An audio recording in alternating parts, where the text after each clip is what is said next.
T minus 30 seconds.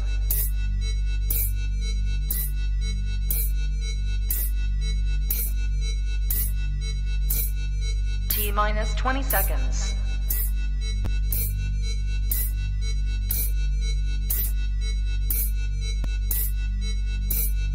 Ten, 9, 8, 7, 6, 5, 4, 3, 2, 1, 0.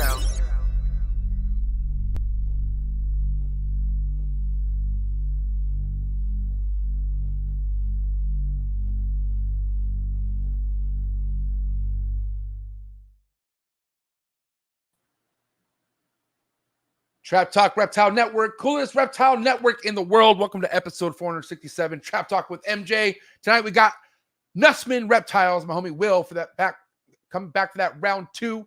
It's gonna be an epic time. But what is good, everyone? I'm your boy MJ. Hope everyone's having a great Thursday night. Shout out to you if you're getting ready to roll over to Tinley this weekend. Got super FOMO already happened within me right now, but yes, it's gonna be a great episode tonight. But yeah, I'm your boy MJ. If you're into keeping reptiles, you want to learn how to breed them, you want to see what is what as far as what to work with in the reptile industry, this is the best podcast to be subscribed to. So do me a favor, smash that like button, especially if you're a Blackhead genetic fan in the ball python game. For sure, hit that like button right now, and then hit that subscribe button, hit that notification bell, select all. You'll be reminded of every single podcast, every single segment, whatever is being pumped out of this reptile network. You're going to be notified it right here. All right, so thank you for all the love and support. If you listen to Trap Talk Reptile Network on all the major audio platforms, great news. The new segment, Cush's Corner, is now being released on all audio platforms as well. So not only will you hear my typical other Trap Talk episodes, but you're going to now be hearing all my new segments, such as Cush's Corner. His first episode will be released on audio platforms such as Buzzsprout, Apple, Spotify, all the major ones. All right, so be ready for that. And thank you for all the love and support wherever you listen to this podcast network. Thank you so much. It means a lot. Shout out to the early birds. We'll get to you guys in a minute. But let's hit this right where it needs to be hit, man. Shout out to US ARC. And shout out to you if you're going to the US ARC auction going down this Saturday. Probably one of the biggest things I'm having FOMO about is missing out on the auctions. I'm not going to lie. US ARC auctions is where it's at. Best place to be at after a show. And yes, wonder what's going to go down as far as items that are going to be auctioned off for thousands of dollars, and it's going to be a great time. Listen, shout out to Phil Goss, shout out to anyone associated to US ARC, shout out to you if you support US ARC. Drop a comment if you are going to the US ARC auction this weekend at Tinley, and let me know if you're going to be spending some dough, man. Let me know if you're going to be coming home with a sick-ass item from the US ARC auction. And yeah, shout out to anyone who supports US ARC. If you're looking for exclusive content, if you want to support this channel more than just watching it, if you want to get more behind the scenes, look at the very first link in the description below. Click on it. Join the Trap Talk Patreon family. As soon as you join the Trap Talk Patreon family, you get a link to the Discord. That will tap you with over 200 amazing keepers. That's right. Top-notch reptile keepers, all associated with the Trap Talk family. And we also have an amazing group chat on Instagram as well, which taps you in with all these amazing people. So trappers, you guys are my heart. You guys are what makes that Patreon family special. It's all you guys. And cannot wait for Trap Fest 2024. Invite only. It's going to go down. But yes, Patreon, love you guys. Tonight's episode is brought to you by TOFAUTI, Royals of Africa. Shout out to my boy TJ, doing big things. Go tap into his Instagram, please. Check out what he has going on this year. And also, to get your hands on some of his heat, follow him on Morph Market. Okay, that's TOFAUTI, Royals of Africa. You can find all the links in the description below. Appreciate your love and support. I also want to say that tonight's episode is brought to you by CLTCH, #1 ball python organization app in the game. Super cutting edge, next level. Just relaunched some awesome new things over there at CLTCH. So make sure you go follow them at CLTCH on Instagram. Also, be on top of everything as far as newsletters and whatnot by going to their website. All the links to the CLTCH is in the description below. Shout out to the entire CLTCH team. Shout out to Justin. Also, go visit the CLTCH booth, which will be next to Canova's. Obviously, same booth. But yeah, go check them out at Tinley this weekend. It's going to be dope. One of my favorite booths to visit for sure. Summer's there. She's always killing it. Sebastian should be there from what I know, right? So anyways, shout out to CLTCH. Shout out to you if you use CLTCH. Last but not least, shout out to Juggernaut Reptiles, my boy Elijah Armis. Shout out to his wife Tiffany. You can catch these two, of course, at Tinley. These guys are Tinley OGs. They have one of the most diverse, coolest tables to visit by far. All right. That blood python right there that Tiffany's holding, you could actually, more likely, I'm pretty sure that snake will be there. If not, one of his prized possession blood pythons will be there on display. Elijah don't play when it comes to Tinley. He comes correct. So go over to his booth. Do me a favor, too. If you go to Juggernaut Reptiles booth, if you're at Tinley, just like, hey, man, the trap sent me. Just say that, please. It means a lot. But yeah, shout out to Juggernaut Reptiles. Appreciate the love and support.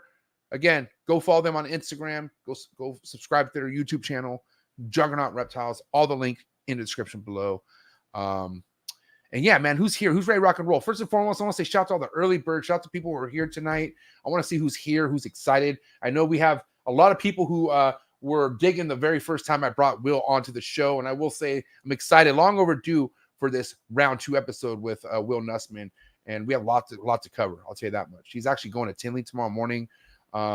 Yeah, lots of things, man. But who's here? Who's ready to rock and roll? What's good? All City Serpents, homie James. Trap Talk Patreon member all day, every day. What is good? The homie Safe in the building. Trap Talk Patreon member all day, every day. Appreciate you, dog. We'll be chatting soon. Appreciate the homie Morph Kings, the homie Cody, Trap Talk Patreon member all day, every day.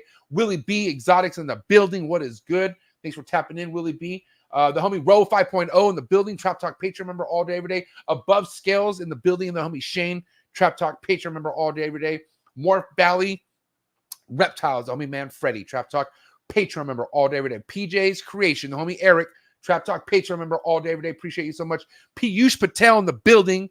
What's up, Piyush? Appreciate you so much. Trap Talk Patreon member all day, every day. The homie Big Mike in the building. 1776 Exotics, the OG Trap Talk Patreon member, Florida's finest. Appreciate you, dog. Speaking of Florida's finest, my homie JD, the young hitter, Meteoric Serpents in the building. Colubrid Corruption podcast. Type that in on YouTube and thank me later. That shit is hot. Appreciate my dog JD for killing the game. Up and coming. Big things happening for sure with JD and the trap. Be ready for sure. Lucid Arboreals in the building. Trap Talk Patreon. Remember my homie Sweden. Trap Talk Be Global. Appreciate that. Matt B in the building. What is up, player? Trap Talk Patreon. Remember all day, every day. Beam. B space M.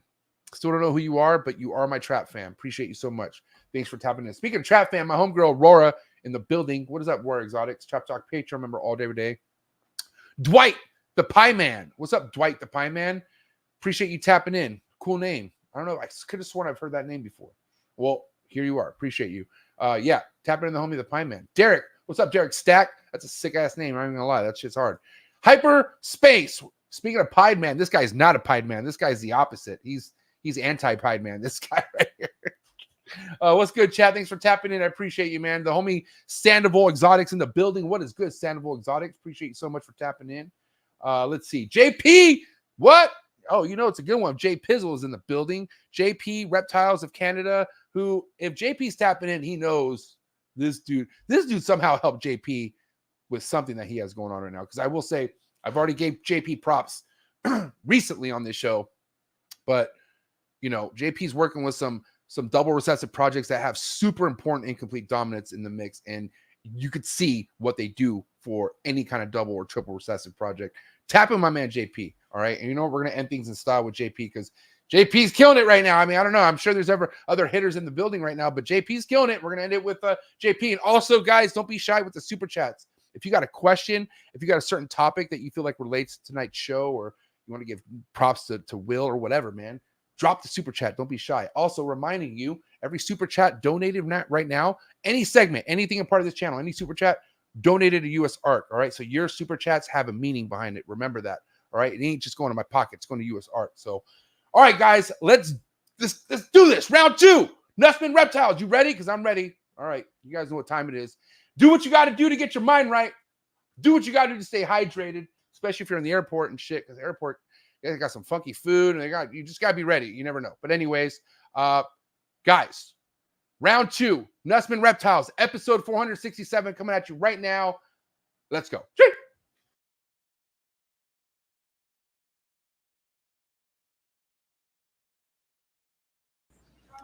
You ready for do more in the future? Trap Talk podcasters? Yes. Man. Only Trap Talk. Exclusive. Yes. Exclusive. Oh. So stop calling us. Rub the spot, get the club to pop. When I come up with the crop, God love it or not. I'm hot from the hop to the rub the spot, get the club to pop. When I come up with the rub the spot, get the club to pop. When I come up with the rub the spot, get the club to pop. When I come up with the rub the spot, get the club to pop. When I come up with everybody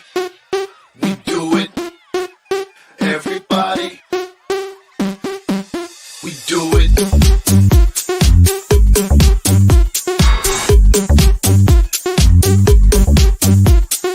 it. Do it.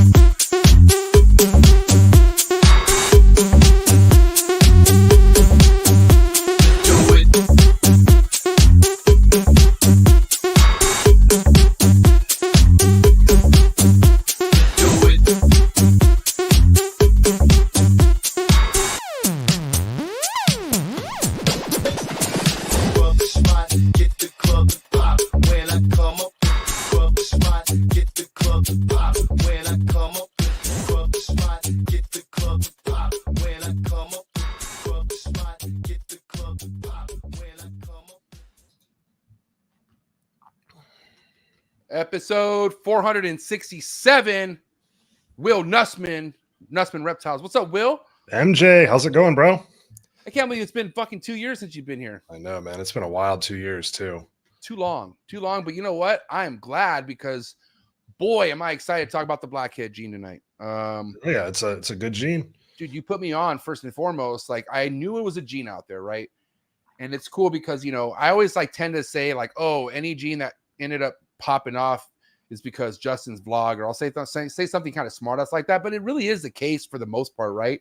But not with Blackhead with me and how you put me on. I felt like you really introduced Blackhead to where I'm like I always say, you work with stuff that you love and you look forward to.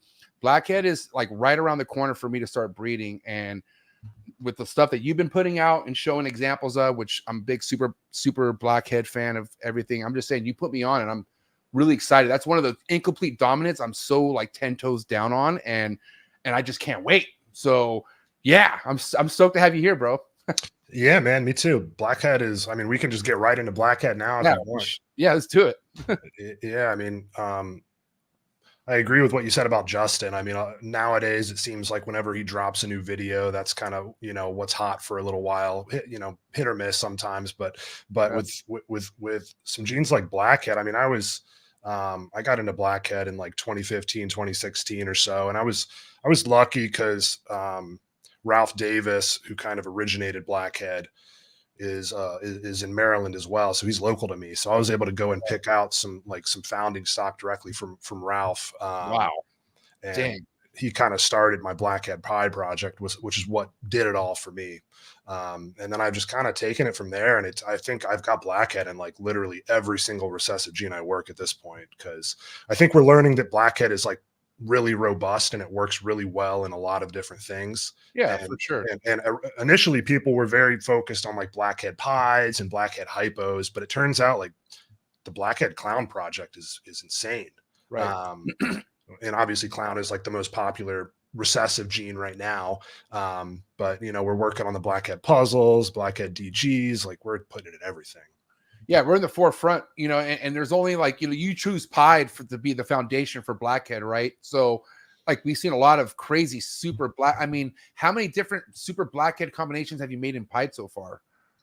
Not many, man. That's the cool part. Like I've made the Blackhead Mojave Pied, regular Blackhead. I'm sorry, super Blackhead Mojave Pied, super Right. Blackhead Pied, super Blackhead like Enchi Yellow Belly Pied. And that's about it. So like it's untapped, and I don't see many other people making them yet. Right. So it's there for the taking for sure. Yeah, you know, I always say like ball python, the ball python world is awesome because there's so many different colors to choose from and different routes. But if we really kind of look at the realistic side of things, it's like there's light stuff, there's dark stuff, right? As far as, especially when it comes to like a Pied, right? And I would say like the biggest thing right now that's popular right now in Pied is the darker stuff, you know, Oh, for sure. because, you know, you can only go so far with working with light stuff into Pied because now you're going to be guessing at the end of the day. And then I know we have shed testing and stuff. It's a lot of time at the, you know, not, you know, if you have that time and investment, then do it, right? But we're trying to figure out things on the go, I feel like mostly. And you just don't go like less is more in Pied, I feel like, you know, but if you have certain things that just are not questioned, then there you go. You have something great in Pied. But the thing is, where people lose faith is when they get to a certain project in Pied and they can't even ID it themselves, you know? Yep, totally. And I mean, that's part of the problem with Pied and part of the reason that I think if you're running a pied project, a high-end pied project, you need to be careful with what you start mixing in, because eventually you're going to make a pied with just the pattern on the head and the rest of the snake's white. But there's a lot of ways to work it, man. There's a lot of genes that you can put in there that won't do that. Right. And kind of like you said, I feel like pied has gone through phases where, you know, the albino pied was kind of the first really cool pied combo. And then this OD and super OD pieds hit hard. And I mean, those are still badass. And now it seems like it's turning to kind of like the DG pied. And how do you make a dark pied that keeps a lot of its contrast and keeps a lot of its pattern? And that's kind of the direction we're going in now with pieds. Yeah, you know, and just to kind of just think of another, like, because I work with pied, so I don't want to make it seem like I'm kind of talking down or complaining about pied, but if we were to talk about one of the things that kind of kicks you in the balls is when you have an amazing pied so in sense clutch, but like only 3 of them really show markings, and the rest are like super high white, and then you're like, God damn it, like. Now you got to find someone who specifically really wants to work with this project, because visually this is just a white snake and no one's going to give 2 shits, right? And I almost get scared pricing stuff like that, because I'm like, what do I do? Especially with the market right now, how things are. So what I'm getting at is, how many Blackhead pied combos have you made that kind of go high white, and that you're normally having to get, you know, having to find homes for high white pied snakes? Pretty much none. That's the cool thing about Blackhead. I think I've probably made, I don't know, 30 plus, you know, Blackhead pied combos at this point. Wow. If not more than that. And the only ones that trend a little high white are the Mojave Blackhead pied combos, which Mojave pieds tend to be high white on their own. So it's not the Blackhead doing that. In fact, I would go so far as to say that Blackhead actually puts pattern back onto a pied. Mm-hmm. That's just my personal opinion. And like I said, I can say with certainty that I have literally never made a regular Blackhead pied without Mojave or whatever else that you know takes pattern off that's been high white. So yeah, it's a really good place to take it. Yeah, and shout out to my boy JP. I mean, I don't know if you're you know JP. I'm sure you do. Oh yeah, I love that guy. We have fun. He has a good heart, man. He has a lot of passion for what he does, and like he's competitive as far as within himself. Like he has goals. I know he wants to hit certain things, and he's not scared to express how he feels about certain things. Like if something doesn't work out, he'll say it, you know, and no matter how anyone else feels about it. But one of the things that he's openly come out on this show and say is how much he just doesn't really care for pied anymore. And I think it's mainly because he's probably hit stuff that's either really hard to ID or just maybe hasn't gone anywhere for him as far as results. But I feel like you gotta have a certain love for pied first and foremost, and you got to be working the right shit to where no matter what is coming out, you know the future's bright, and you know that you're leading towards something that you're gonna be happy with. But it just, you know, something doesn't come overnight. JP, as much as his shit is like groundbreaking, he's still within 10, like he's only been in the game for 6 years, which isn't that long at all in a sense. You know what I mean? Yeah. So there's so many things that kind of have to you have to sit down pretty long and tight on before you kind of really see the fruitations of why you're working on something, you would say, right? For sure, man. I mean, that's the beauty of this hobby is like every year gets better. Every single year gets better. And it's Really like you does. start hitting the stuff that you were thinking about 3 years ago, and then you hit one and you're like, oh my God, this is amazing. And you get that little, like, you know, that little whatever, the hit of dopamine or whatever it's called that like gets you all pumped, and you're like, all right, now what's next? What's next? And then you're just working for the next year, and then it just fucking builds on itself. And it's let me ask you a real question, Will. Why is it that somebody would want to either not only give up as far as why they want to produce ball pythons, but just not have a fun mentality right now? Like, regardless what the market is, isn't everything believing in your own projects? Like, isn't everything, like, especially if you're well seasoned into this, you should be at a place where everything you're working with should be nothing but setting you up for success in the years to come. So I don't know why not so many, I don't want to say so many because it's not everyone, but there were so many people at one point who were just always just ready to just give shit in and say, you know what, look at the ball python game, it's done, it's over now. You know what I mean? All this talk, and I know a lot of it's COVID breeder talk, but I want to hear it from you. Why would someone's mind not be into the game? Like, what is it you think? I mean, Well, first of all, on the market side of things, I mean, anecdotally, I think the market is like getting stronger and stronger on like a weekly basis right now. Like I'm noticing it's getting better and better, which is really good. I mean, you know, I think that anyone that's been doing animals for any lengthy amount of time, at some point we've all been like, man, it'd be nice just to like not have any of these responsibilities, like go travel and not have to deal with these animals anymore, and not be tied down. But at the end of the day, like we're addicted to it, right? Yeah. We're addicted to it. Kind of what I was just talking about, like just that what's next? I think that, you know, I don't know. I mean, it could be that they haven't been in it long enough, because I think once you hit a certain number of years you've been doing it, it becomes so like second nature to who you are and kind of what you think about on the daily, that you just couldn't even imagine, you know, even if I just broke even and I wasn't making money I do about 30, 35 clutches a year. So not a ton of animals, but it's not a small collection either. Yeah. Even if I was just breaking even, I would still be doing it, man. Like no doubt. I probably wouldn't be doing as many clutches as I was doing, but I think that one really important takeaway that I have is every single pairing I do, there's a holdback I want from that clutch. Every single pairing, there's an animal I want to keep. Right. I'm never pairing two animals together with the sole intent of like selling the whole clutch. You know what I mean? And that gives you something to look forward to. Because once you start, you know, and there's nothing wrong if you're scaling up and quitting your day job or whatever. There's nothing wrong with that. But what keeps it fun for me is exactly that. Every single pairing, you're like, oh, I hope I hit that. I hope I hit that. You know what I mean? Yeah. I mean, that's what I'm saying. Like it's unfortunate, but people got caught into the scheme of like making stuff what's popular for that year. And meaning like they're selling it with the purpose of want to sell it. Like they want to go find their number one customer. They don't want to be their number one customer. And it's like, dude, like you should want to be the one to get picks out of fucking anything that you're producing, because it should be about your future and like your holdbacks. And I feel like too many people get to a point where they're like, well, now it's about just producing and selling, when it's like, it should always be about producing and holding back. And then whatever it is that doesn't make sense for you, you find homes for. That's just kind of how it should work. Otherwise, you're going to hit to a point where the market is so not where it should be for you, and then you can't even sell anything. You're not even happy producing what you're producing. Now you're just in a place where you're just now you're feeding stuff you don't want, you know? But it's like, I don't know, like it's unfortunate, but like you kind of have to have a purpose of being here, and it should be for the animals. Like you should be obsessively geeking out over reptiles, as far as even a ball python. Like you should legit really like the animal for what it is before you go all in and start keeping a bunch of them. Like that makes sense, right? Yeah.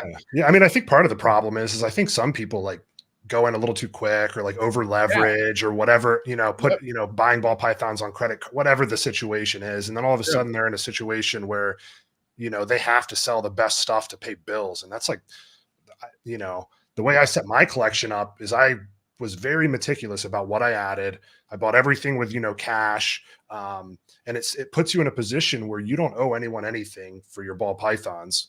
And you don't have to sell stuff you don't want to. Like, I'm not going to have to settle and sell you my favorite animal just because you're throwing cash at me. If I want to keep it, I'm going to keep it.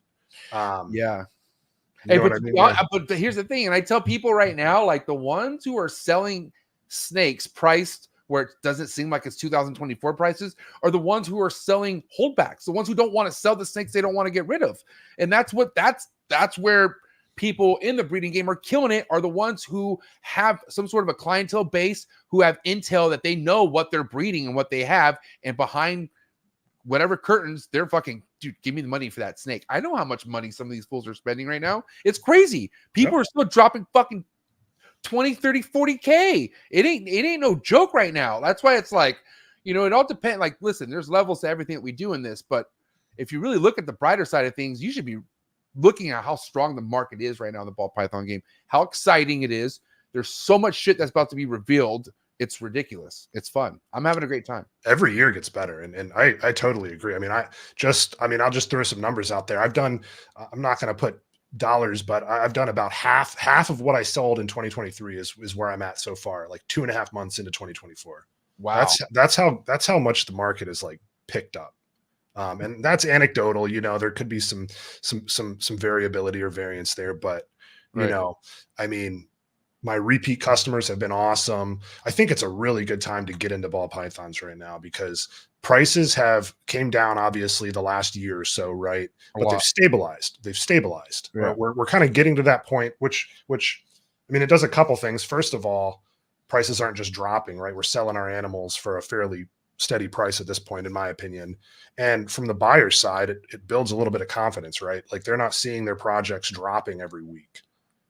And that makes someone more likely to go and pull the trigger and buy into a project if they're like, okay, right, I can feel reasonably sure that this is not going to keep tanking on me.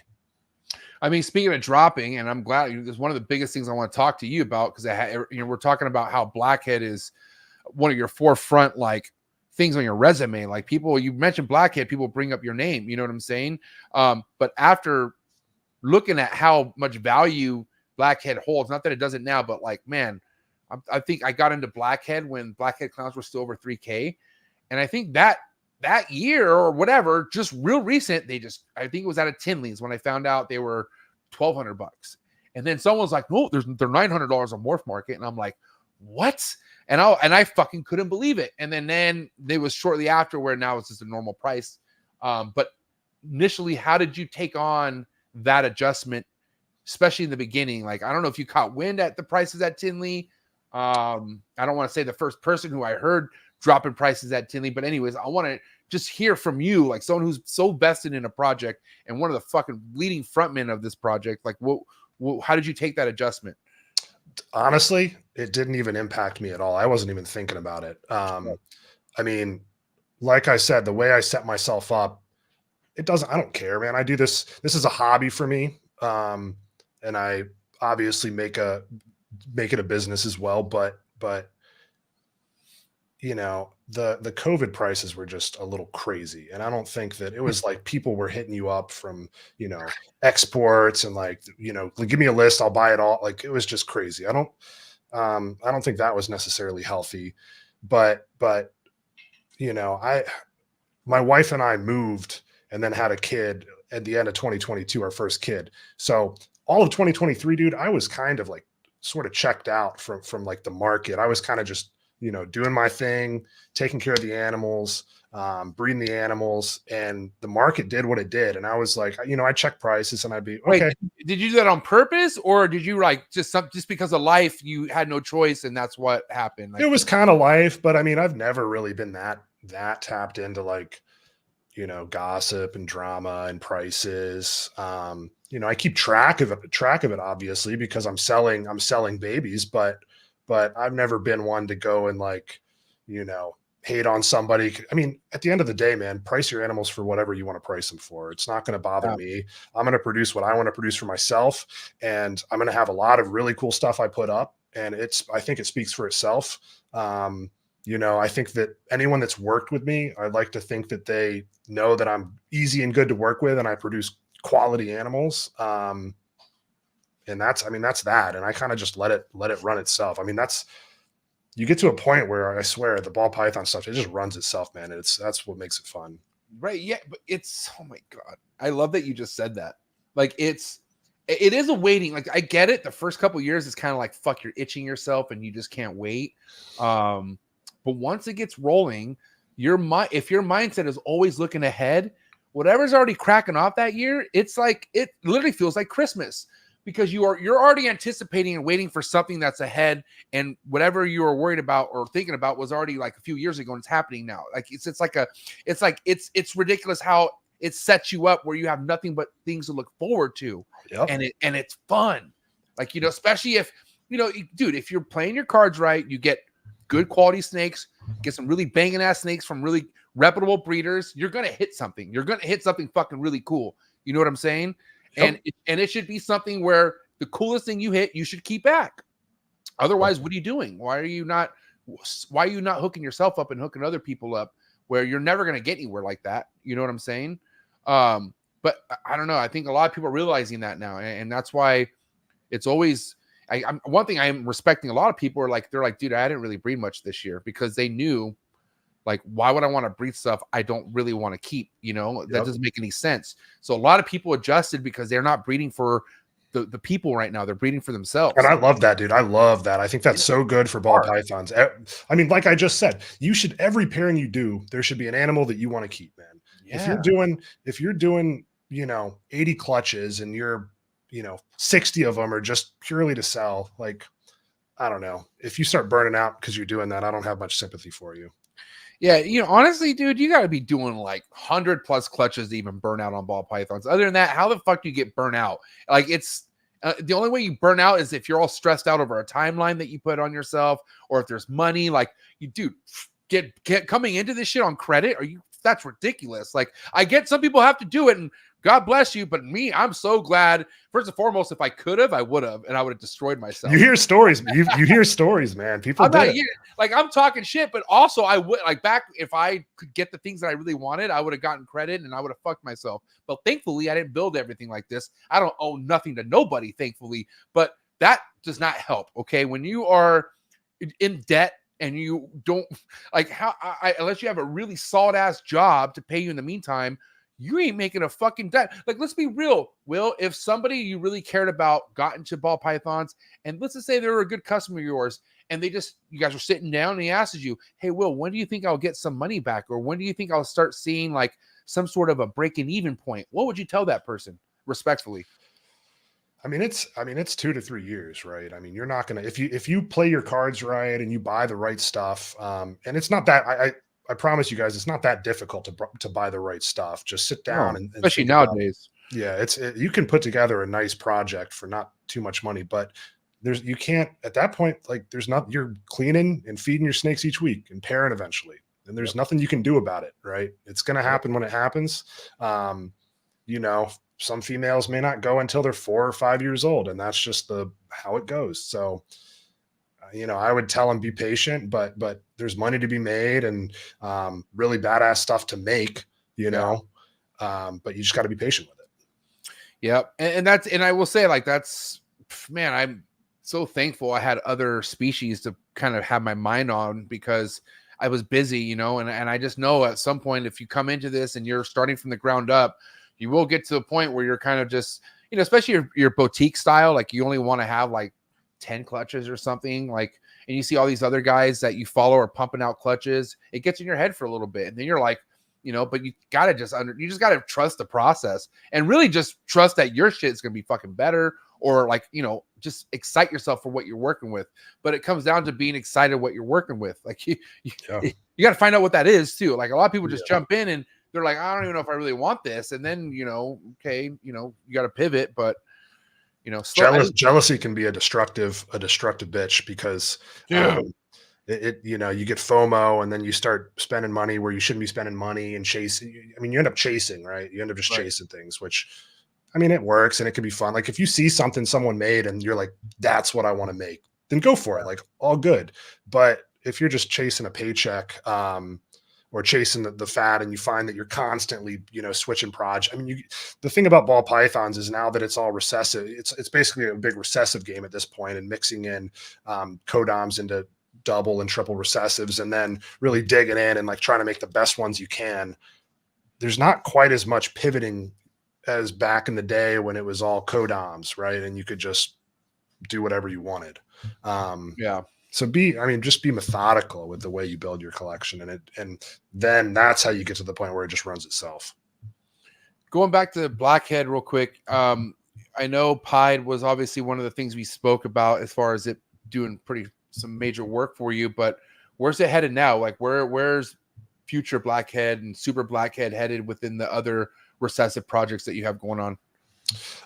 So I only work, I work Puzzle, Desert Ghost, Clown, Pied, and Hypo. So I work 5 recessives. Okay. And that's it. That's what I've limited myself to. And that's probably all I'm going to ever work until something fundamentally changes with the way I'm thinking. So what I'm doing with Blackhead is I'm doing DG Clowns, DG Puzzles, DG Pieds, Hypo Clowns, double recessives, pretty much any kind of double recessive you could think of with the genes I mentioned. I've got about half of my collection is Blackhead. So Did you have Blackhead and Puzzle yet? I've got some hets. I made Ooh. some hets this year. I can't wait to see that. Me too. Yeah. I think Will Moreau's may have been doing it. I think he made some hets a few years ago, although I hadn't heard about those. He was the dude that got me into puzzle, man. Shout out to Will Moreau. Oh, for sure. I was just saying, don't chase stuff, but dude, when I saw the DG puzzle stuff he put out, I chased the shit out of that. Well, because I'm not gonna I came in kind of like, because I had so much interest in other species I was working with, I really stopped doing my homework for a while. Well, I don't want to say stop doing my homework because I'm still bringing amazing people on the show and I will listen to them, but I wasn't like doing moves to kind of set myself for the future with ball pythons until I went to Will's house. And then I went to Will's house and he showed me all this DG and puzzle shit that he was holding back. And he was showing me like 3-year-olds, like big snakes. And I couldn't believe how beautiful the snakes were. And that's when I was like, dude, these recessives are like head in the direction where these ball pythons age better, and these things, they're not gonna look like a fucking turd. Like this thing, like this is the future. And he showed me DG puzzle for the first time. That's when he was just making some DG puzzle shit, and I was like, all right, that's it. You know what I mean? That's something that Oz told. Oz is another Maryland guy. That's something he told me and showed me in his collection. He was like, anyone can make a pretty baby ball python. Like it's not that hard, right? Yeah. But if you can start making, you know, and this was kind of like an ad for his Orange Dream project, which is totally true. If you can make ball pythons that age well and look beautiful as adults, you've hit gold, man. Because how long does a ball python stay, you know, sub 300 grams? Maybe a few months or whatever. Right. And then it's got its, you know, the whole rest of its life that you're opening it and cleaning it. And I don't know about you, but I like cleaning the tubs of like my DG clown stuff and stuff that looks nice. You know what I mean? One thing I'm happy about, I swear to God, there's not one ball python I don't look forward to pulling out. I swear. Because everything like makes sense. And like, even if it's one I don't want, I have a plan for it. Like I know someone who wants it or whatever. Like there's no confusion in here. Like I'm like trying to streamline what needs to be here and what doesn't need to be here. And I never stop working it. And I just love a lot of the stuff too, because I'm at the cusp. Like I have a lot of projects that I'm like right there ready to breed and prove out. Like, I don't even need to prove out there. I got skin shed tests that they're 100% hets. And so like, I'm happy like to see what's going to be coming here soon. And even right now I'm working some stuff that just makes things exciting, but you got to be excited, bro. If you don't have the excitement, first and foremost, it's the love for the reptile is the hugest box that needs to be checked off. If you don't have the major love for the reptile, that's also something you should really consider too. Because I will tell you, man, I'll be 100% honest. Hasn't been a lot of people, but I've met people who've dropped hundreds of thousands into this, and I've seen their husbandry in person, and it sucks. Yep. Like they fucking suck. Like luckily, this person I'm talking about finally got like staff, like, and got people to do better job than them. But taking care of his stuff for him. Yeah. But if it was them doing it, there's no way in hell they would have lasted. Yeah. And that just makes me think like, well, I mean, at least you're smart enough to hire someone.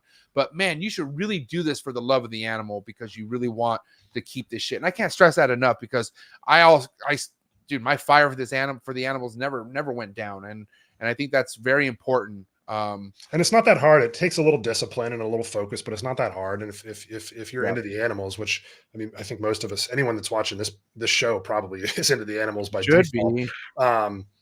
But I mean, what you said is very valuable. If you like look through your collection, I look through my collection every month, obviously more often than that, but sit down and really look through it and try to figure out, is there anything here that I'm not super excited about or doesn't really fit?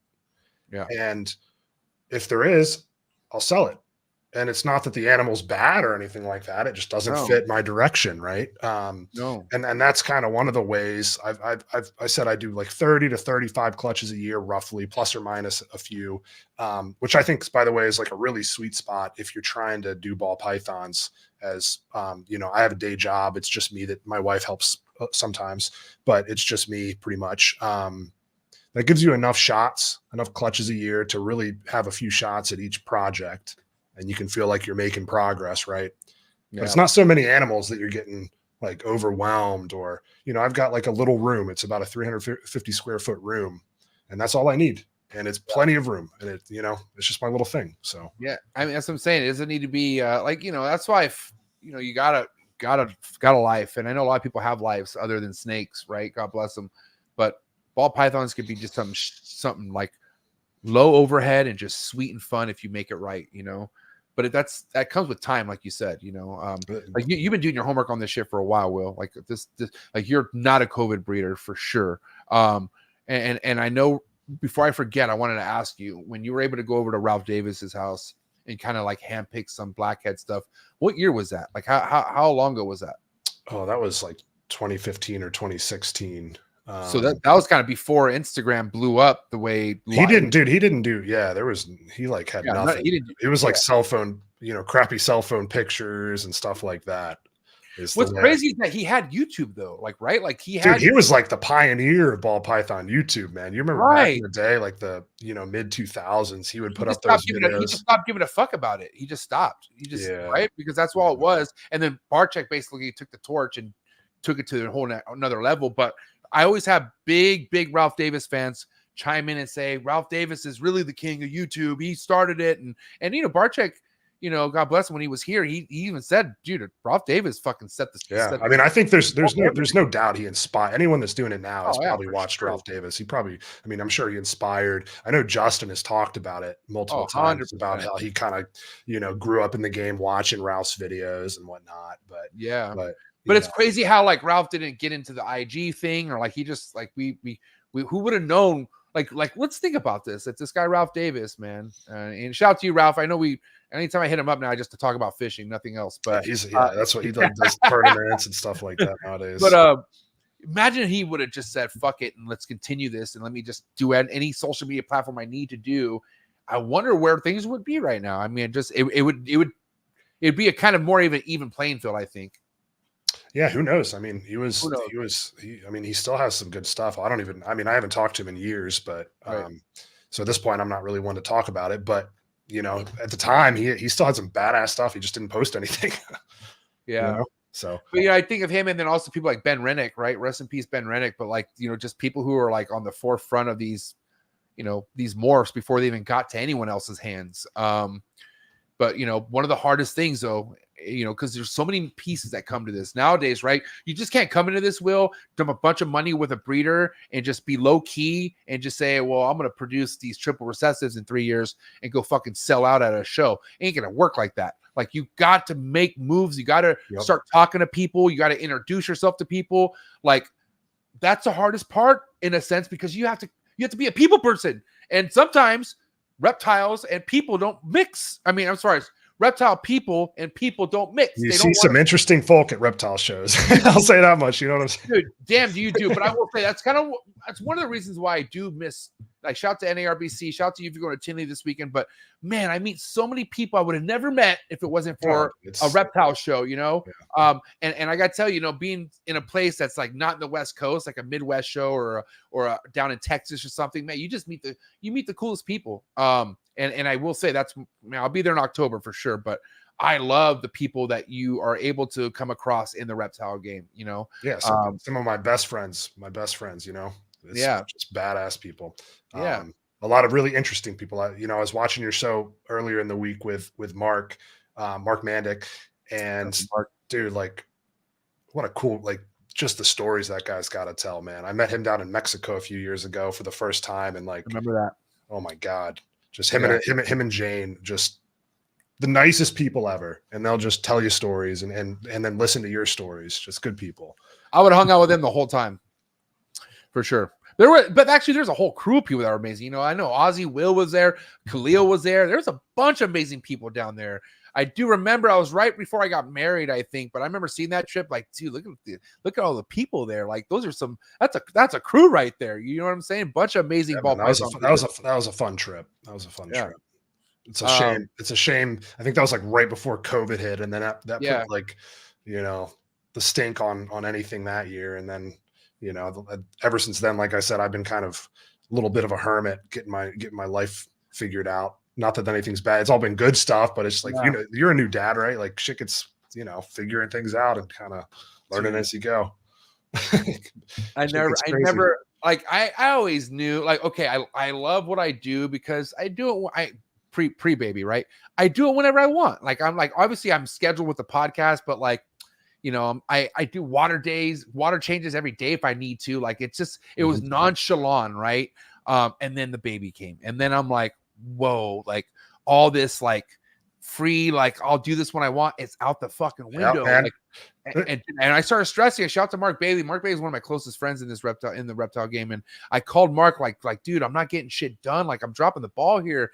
And like, he taught me like, fucking dude, you need to start streamlining and scheduling your shit out. And, and then once I started scheduling out my day, I was realizing how much time I was either fucking off on IG or like just talking to something. Like, not that I don't like talking to people, but dude, I have no time right now. Like at this point, I got to go. Like it's go, go, go, go. And I've been living that go, go, go, go life now. I want to say for going on 7 months now, and it's getting easier.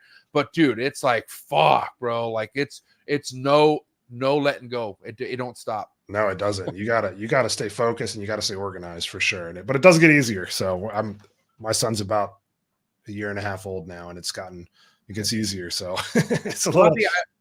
Oh, go ahead. What were you gonna say? I was gonna say it's a little more chill now. He sleeps a little more. You got a little more time. You know, all that good stuff. So you're not having to like. The worst was, going and cleaning tubs or, any other chore, day job stuff. You're having to do it in like segments, which sucks. Cause I like to put my head down and like finish, start and finish. That's me. And, shout to my wife. I love my wife. Shout to all the wives out there and husbands. If it's the other way around, significant others. Thank you so much for supporting what we do. But man, my wife she's like, not only is she like the best mom from what I've seen, but like she'll cook dinner and stuff. And like, the thing with me, like she'll come in like, hey, are you ready to eat? And I'll look and I'll have like at least an hour of stuff to do. And if I stop and go eat, I ain't coming back in there to finish. Like I know how I am. So I have to just fucking plow through. And like, that's when, and I know a lot of couples go out there, like we don't see each other as much because we're fucking working, but things are getting easier. Like I'm finding places where I could do things other parts of the day and like spend time with family, because as much as you love everything you love, dude, family's everything, man. Like you got to make sure that is taken care of. And then you could, like, I love the animals, man, but Lily and Leo, man, that's it. They're take care of them first, the animals next. And then, if you do that, it'll be good. That's what dude, the time I have for like, after that, there's not much I have left. You know what I'm saying? Like it's, but I do like, I love the people, like the conversations I have, the people who have experience being a dad is who I love talking to the most. Like I will say some of my closest people are the most amazing dads, like my boy Socrates, just a list of people, you know what I mean? So, and again, all because of the reptile world introduced me to all these amazing people. But anyways, back to ball pythons, because I'm curious, man, here we are, Tinley weekend, right? You're checking out to go to Tinley tomorrow morning. What time's your flight leave? I think I've got an 8 a.m. flight. It's nice. Eastern. So, and your first Tinley in a while, right? Yeah. I'm just going to hang out. So not bringing any, I only have like 20 ball pythons left from 2023. So I'm almost sold out. Shout out to all my customers. I'm just going to kick it. I've never vended a Tinley before, and I don't produce enough animals, I don't think, to ever want to vend. I might change my mind one day, but for now, like I just like going and hanging out. And that's what I did every year up until about, I think 2.5 years ago. Cause one of the Tinleys got COVID canceled, one of them, didn't it? Or something like that. Yeah. Man, that was nuts. That was supposed to be my first Tinley. Oh, you got screwed then. I flew in. I'll never forget, cause it was right after Forrest passed away. My friend Forrest Fanning. And, there was a lot going on. I remember last minute, I was going to go to Tinley. I was actually I flew to Tinley. I remember I was like so tired. I just went to sleep. I turned my phone off. I turned my phone on, and everyone's like, everyone's like, don't go. Like, don't go on the plane. It's canceled. It's canceled. What a bummer, man. And I'm like, what? I'm like, you're fucking tripping. And so I'm like, what's going on? And then I'm finding out from all these people that Tinley's no go. They're going to do it in the rooms or in the parking lot. And I'm like, what?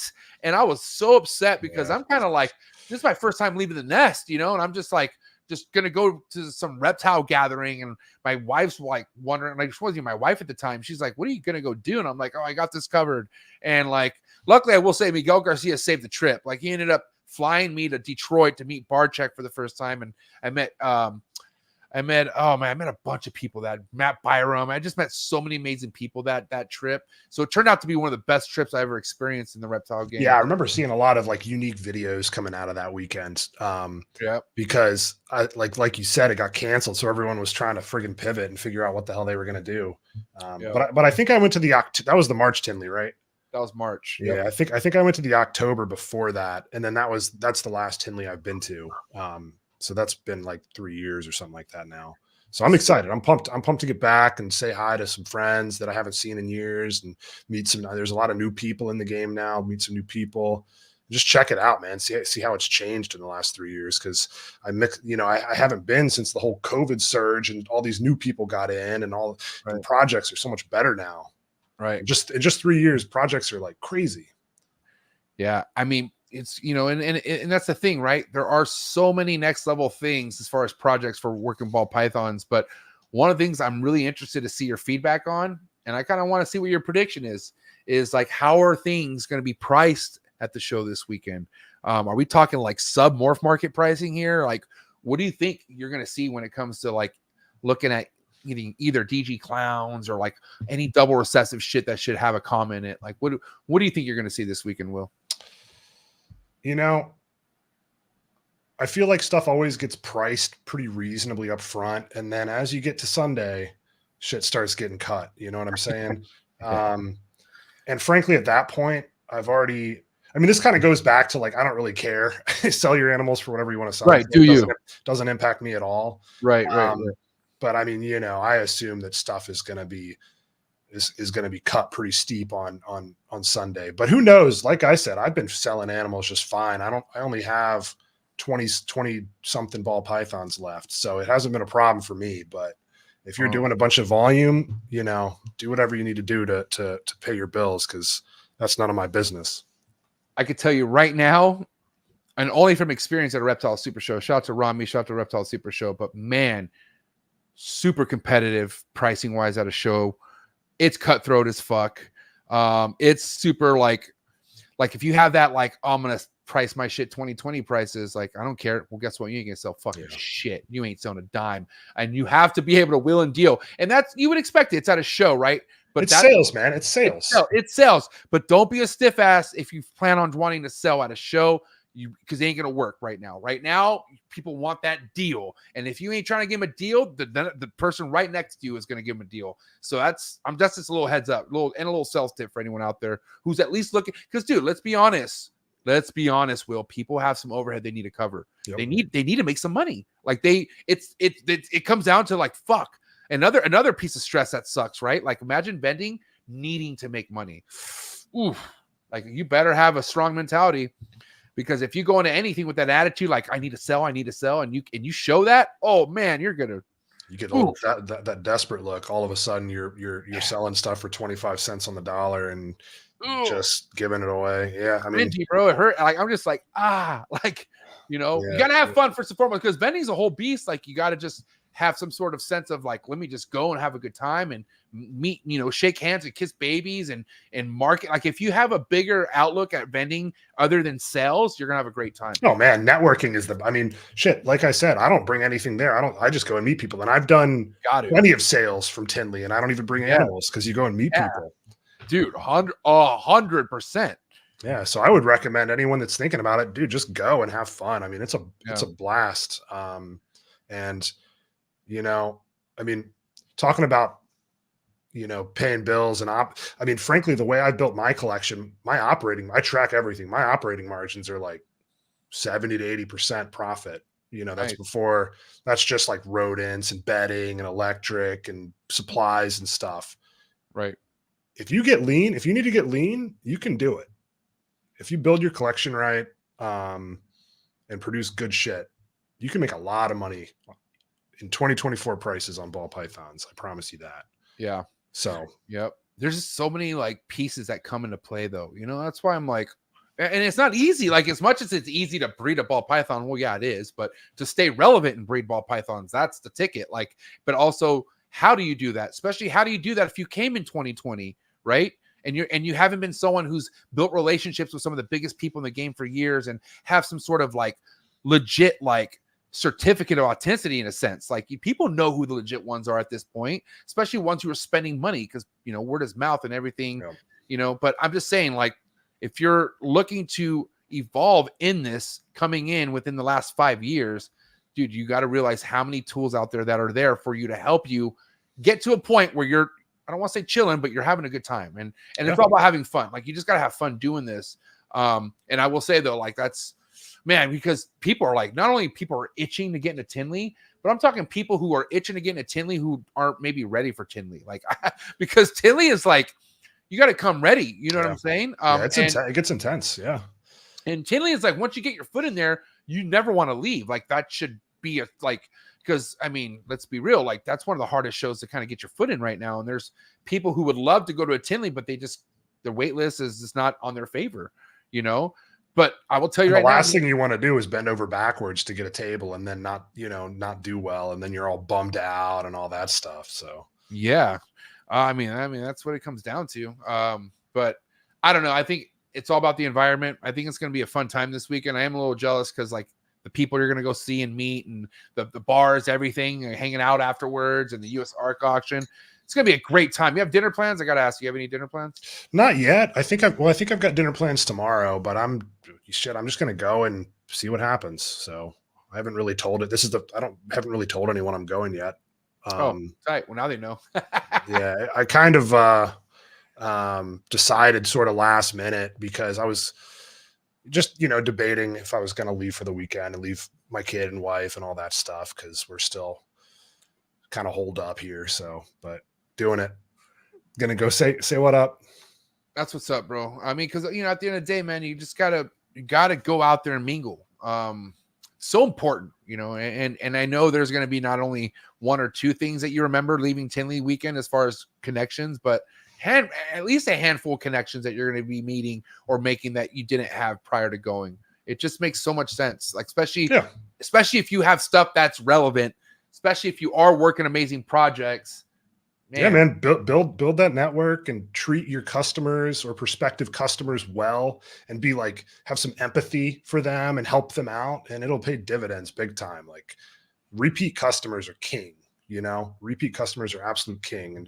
And the number of sales you do from people that and you've been good with and treated correctly, right, far outweighs one-off here and there. So hopefully you make those one-offs repeat customers. So just be good to everybody. Like, I constantly hear people complaining about, tire kickers. And sure, it gets annoying sometimes, but you never know, Right. I've had people that have, messaged me about 10 different snakes, and then eventually they bought one, and now they have 10 or 15 of my animals in their facilities or their houses or buildings or whatever it is. So yeah. But what's crazy is like you just got at the end of the day, you never want to shine a tire kicker in a sense, because I for sure have seen firsthand someone who just keeps asking question after question, all of a sudden just sends a deposit, and I'm like, wow, that's cool. And they become one of the most fucking biggest hassles, but it's okay. Like, that's what kind of these people are. It's sales. Like, you have to know how to adapt to certain people and just look at the bigger picture. But mind you, I don't know if it's just me because who I am, and I know I'm not the only one, but there's some people legit creating fake morph mart accounts just to fucking fuck with people and inquire on snakes that they don't really want to buy. They just want to waste their time. And you got to pick up on stuff like that. First and foremost, I look at the rating, right? I see if this motherfucker's asking me all these stupid questions and they have 0, like they're a new user.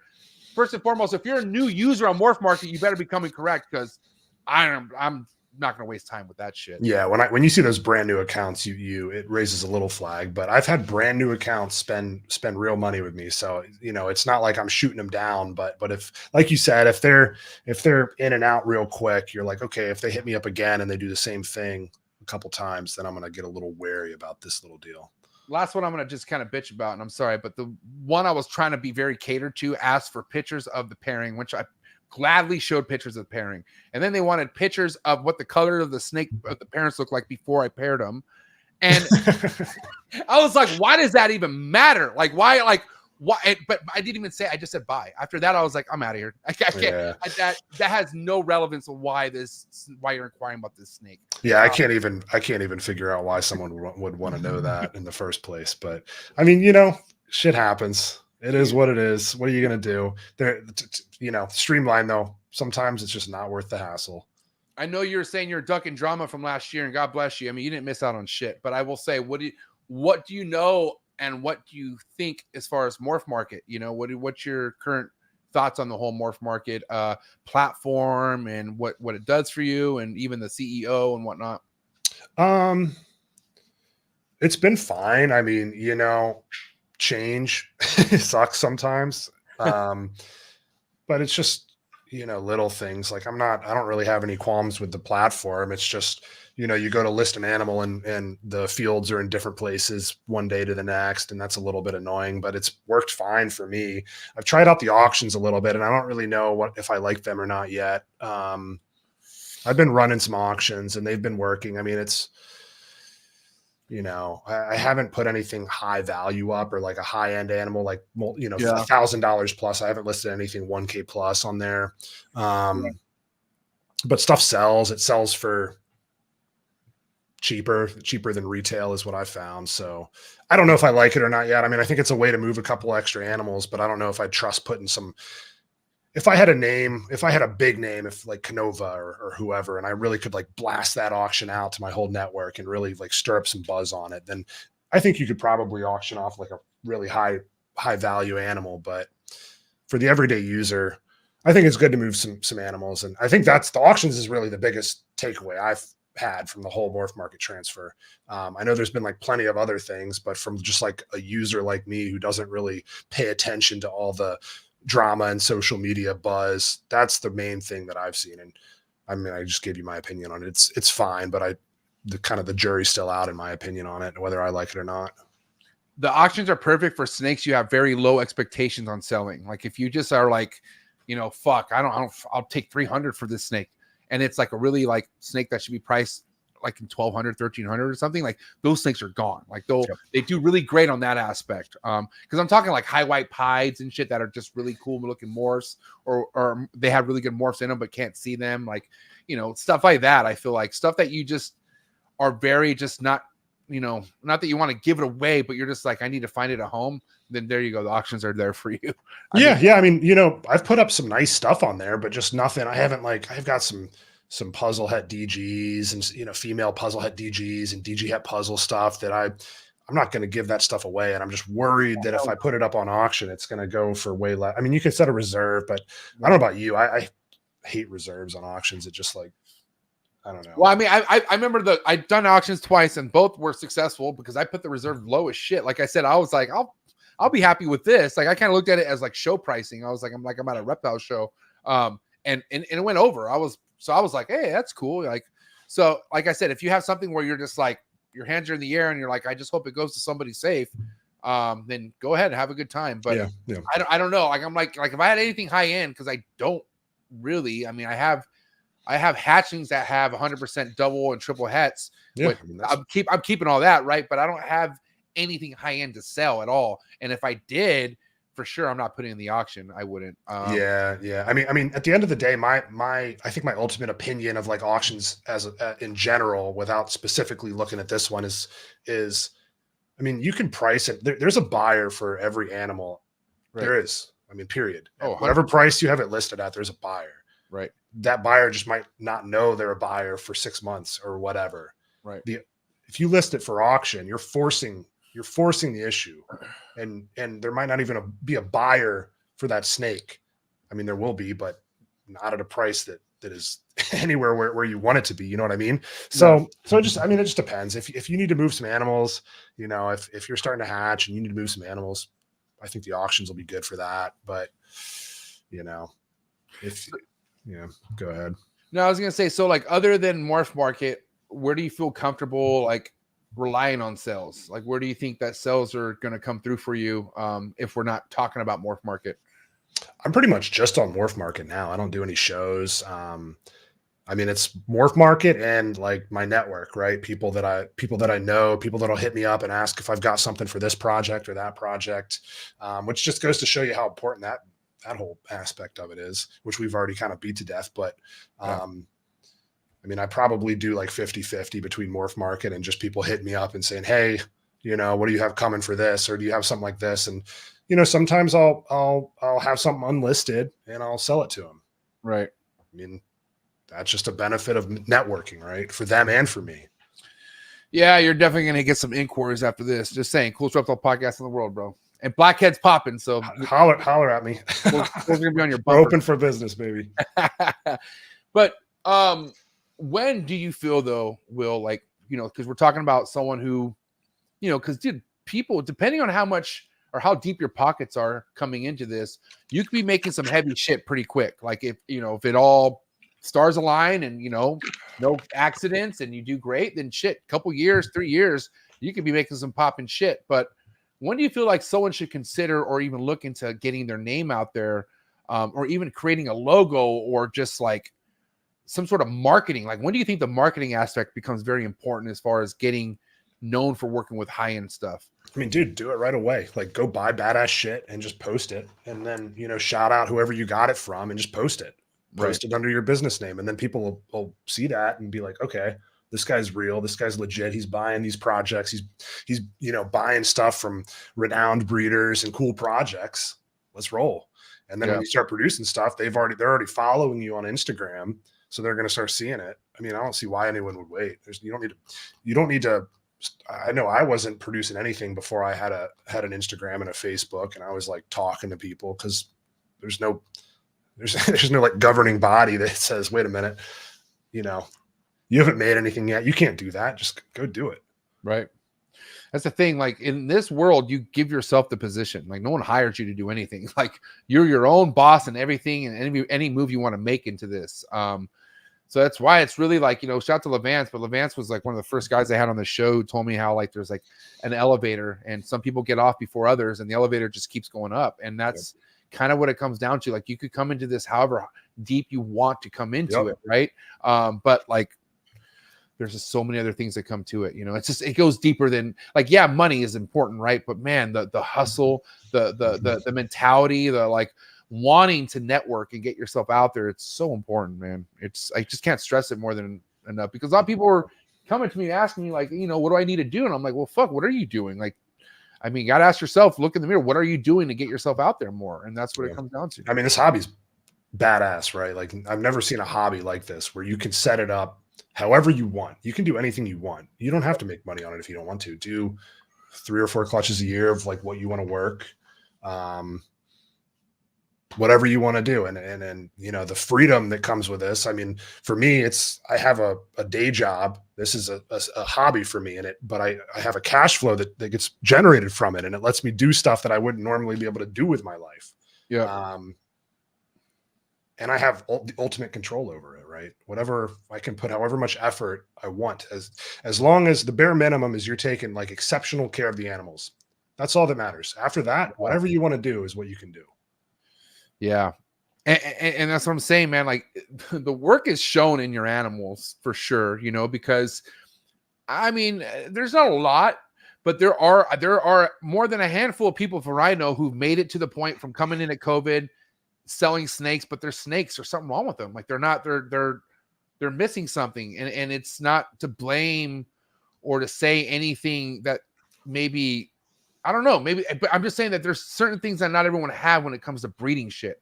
All I'm trying to say is this isn't for everybody. Like, some people straight fucking suck. And well, I will say there's something to what you're saying, because I think a lot of people really pushed their animals. Really push their animals to get them ready to breed. And then they're breeding, you know, 6-month-old males and 15-month-old females. And you might get some clutches, but you've got issues with the babies and, you know, just problems. So I think that's definitely a thing we probably saw a little bit there with people that bought in during the craze, that really wanted that ROI. And so they're just feeding their animals 2-3 times a week and just breeding them as soon as they can, which doesn't really work that well in the long term. And what's crazy is, like, man, I've been to this game going on, I mean, as far as breeding, 6 years, and I would want to say within the last 3 to 2 years is when I started really hearing about the hacks. And what I mean by hacks is like breeders breeding at 6 months and all sorts of stuff. And I'm like, whoa. And like people people feeding their hatchlings every other day, very small meals, when I could have sworn it was like strictly once a week. And that's what you had to do. Right. But then also I was taught like you could, pound them with big food and stuff like that. But that really wasn't the ticket. So man, there's just it's like, thousands of ways to skin, or 1 million ways to skin a cat. Right. But some of these ways you take the wheel can make it harder and longer, pause. But I'm just saying there's shortcuts and there's shortcuts and there's shortcuts, right? There's bad shortcuts and good shortcuts. And part of the tenure of like doing this for a few years is you start figuring out through your own experiences, because it's hard to know what to believe that you read online. Because I've got no problems with breeding young males.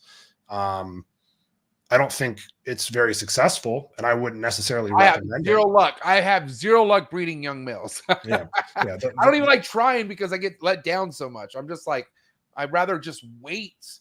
Also, because I also hear about this. Like, I know, okay, your male's producing sperm plugs, but I heard that the sperm isn't always the strongest when they're that young. But Mark Bailey will tell me that that's not always true either. Mark Bailey told he's somebody who has that 6 month shit down, I guess. Well, I don't guess, I know, but even though my friend doesn't, I just know I'd rather stay in my lane and just wait for my males to be a little bit older, because then there's nothing to worry about. And I'm just, you know what I mean? I've had viable clutches from young males, and they don't have. I've had a lot more issues with those eggs. So one thing I've started trying, I tried it last year and it worked pretty well, and I'm doing it again this year, is still breeding. I'll still, like, for instance, I'm still pairing animals from 2023, males from 2023. But what I'll do is I'll take a very similar animal. Like, for instance, let's say that I hatched a badass clown pied male combo last year. I'll use an older 2-3 year old, less impressive clown pied male, start females with him, and then put that younger male in towards the end. Cause you still know the genetics, right? As long as you can tell the codoms apart, which at this point I can for the most part, there's really not that much of a risk. And it lets your young male get some extra months on him before you start throwing him in there. So basically you're starting the females because they need that stimulation to start developing those follicles. In some cases, sometimes they'll just, take off on their own. And you say the last locks are what matters. It's not the first couple or whatever. I don't know if that's true. I mean, who knows? That's part of the fun, right? It's all like just what you're figuring it out as you go. You know what I mean? Unless you're telling your wife, "Don't worry, babe, I'm going to hit this snake. And I'm going to pay for that fridge or whatever." Just sneak him in there at the end, man. The high value one, flip him right in there. No, I mean, if it works once or twice.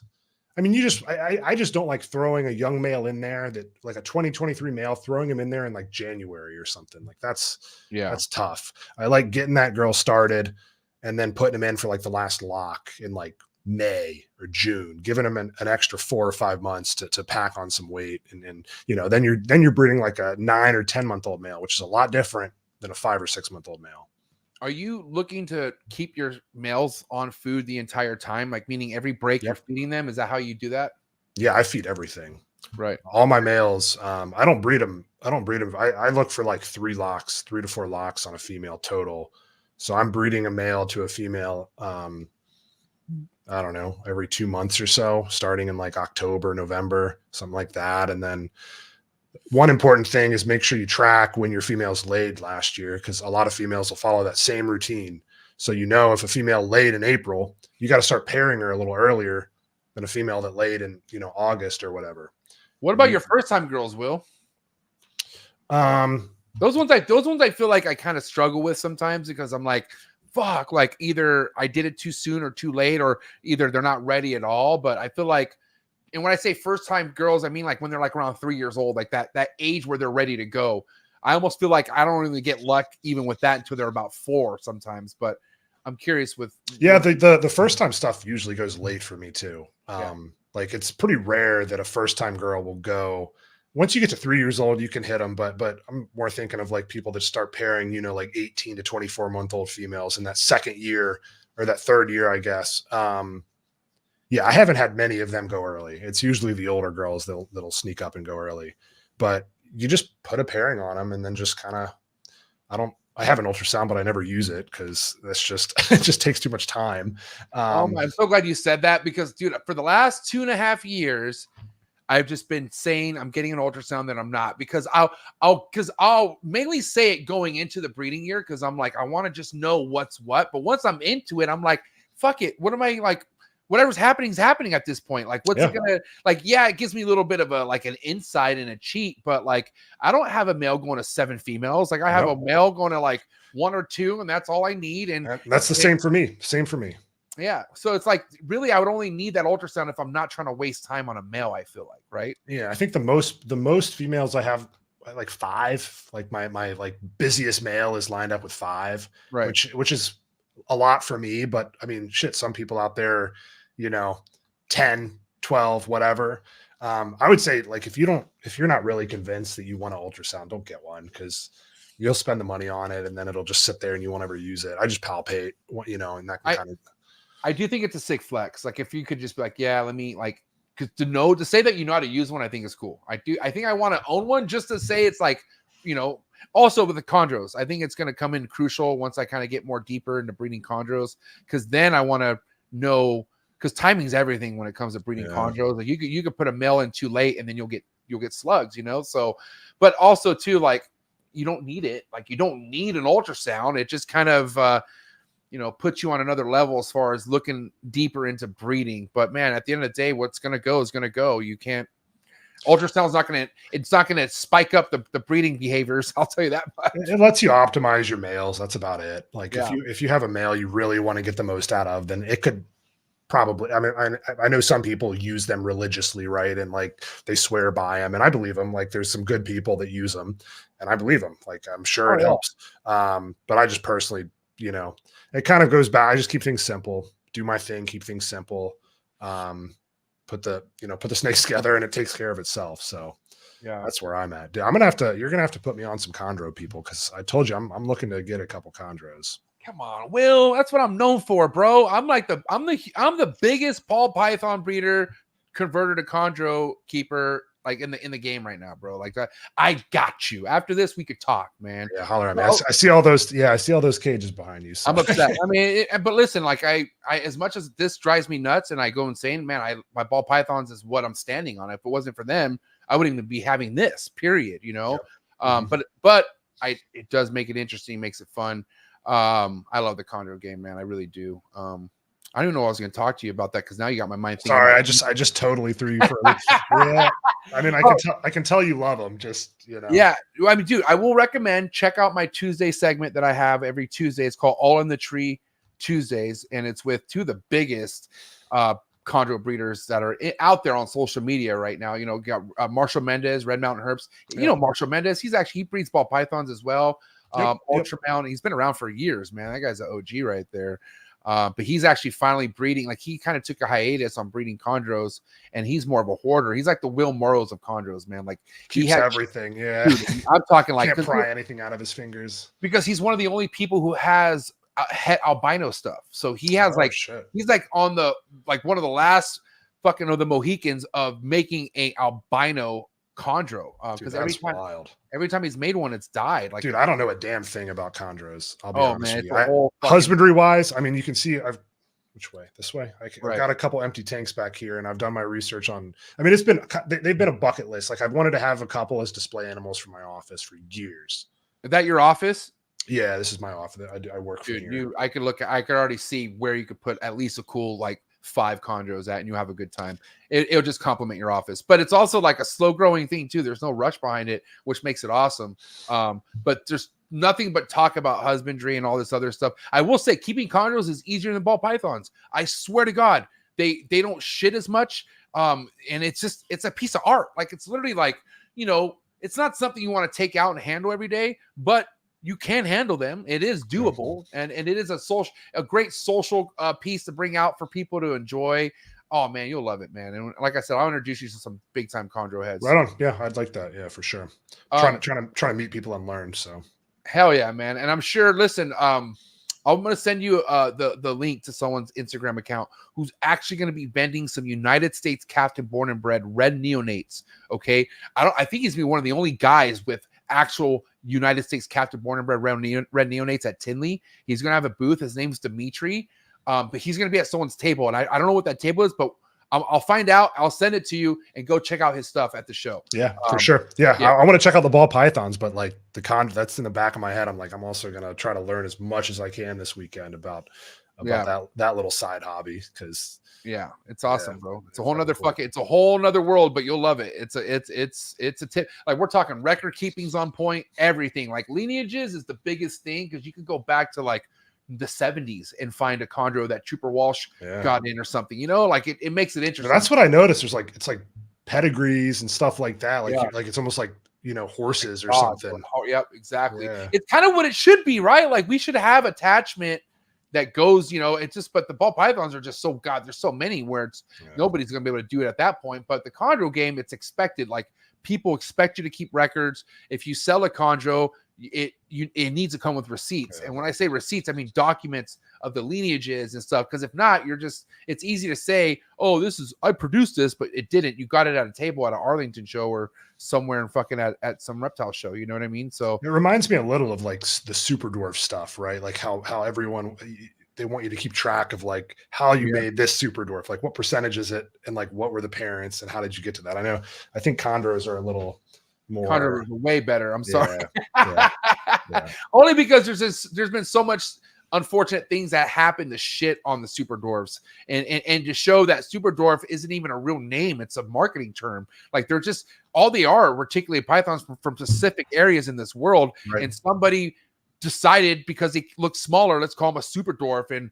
And honestly, all those percentages, man, I hate to say it, but it's fucking shit. It's bullshit. I don't, because you have one snake that has a percentage of 80% super dwarf, right? And let's say that snake's 8 years old, or excuse me, let's say that snake's like 7 feet, right?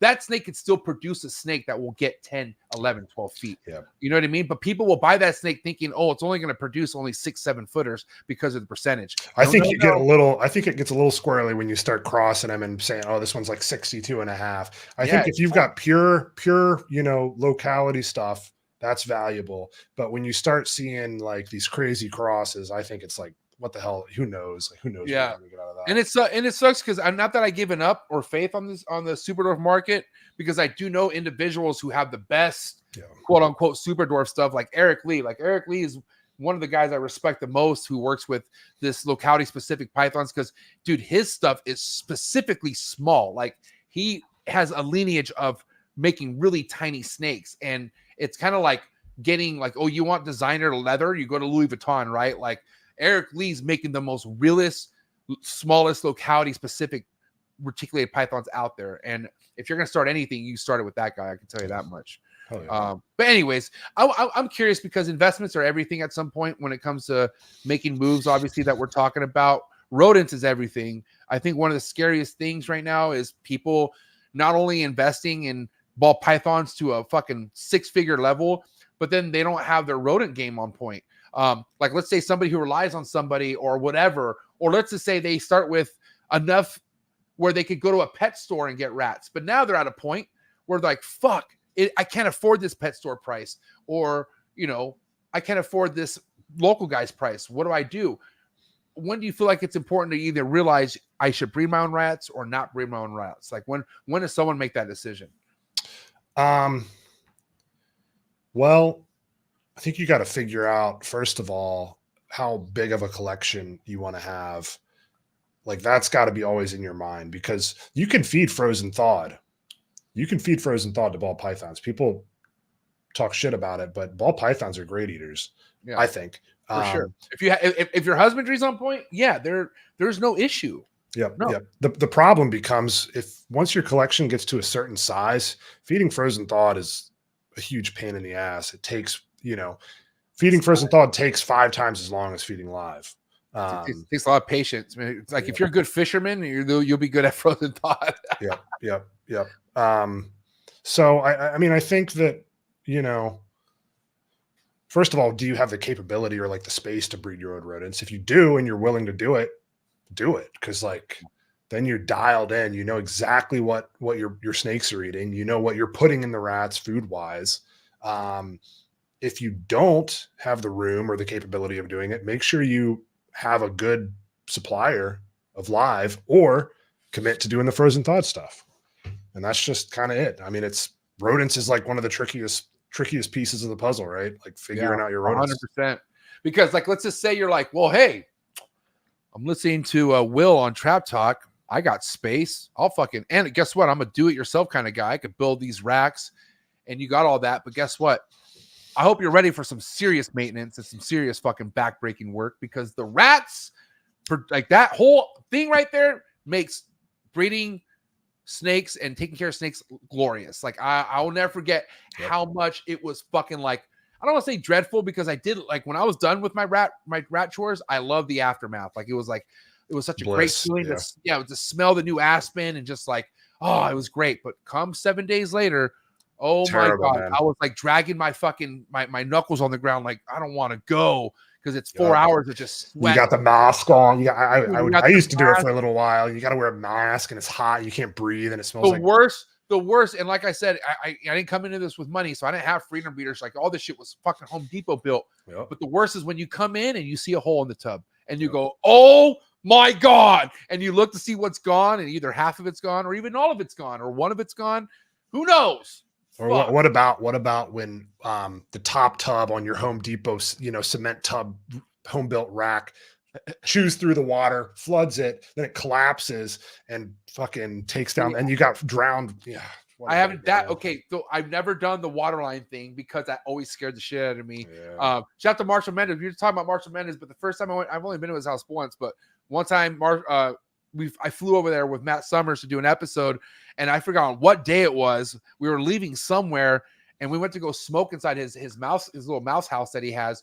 And sure enough, one of the lines broke, and he had a huge freedom breeder rack tub.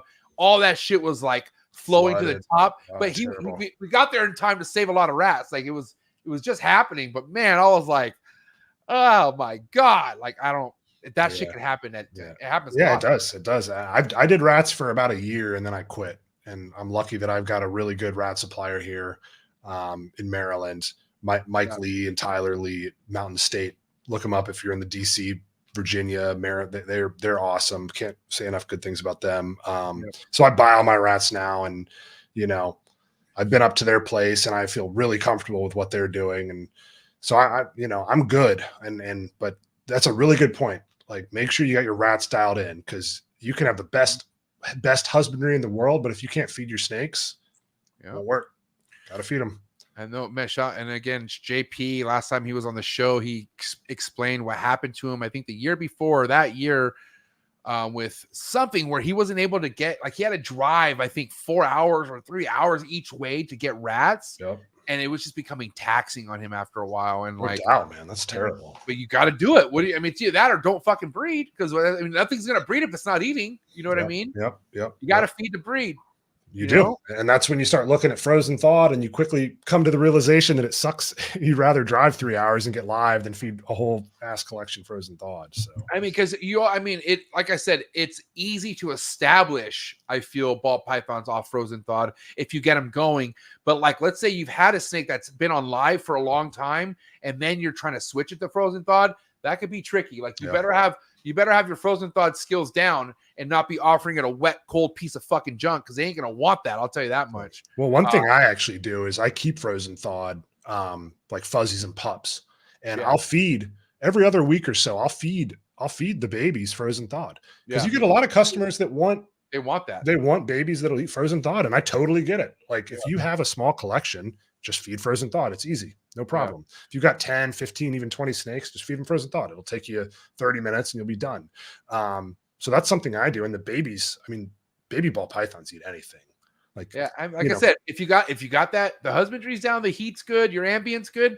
They're fucking, I don't even worry about them. I love them so much. That's why it would be stupid for me to stop breeding ball pythons, because how easy it is for Yeah, me. yeah, Like it's just it's a good experience. You Once know what they I mean? take that first, I do feed the very first meal. I'll put a live hopper mouse. Once they take that very first hopper mouse, they'll eat anything. I swear. Yep.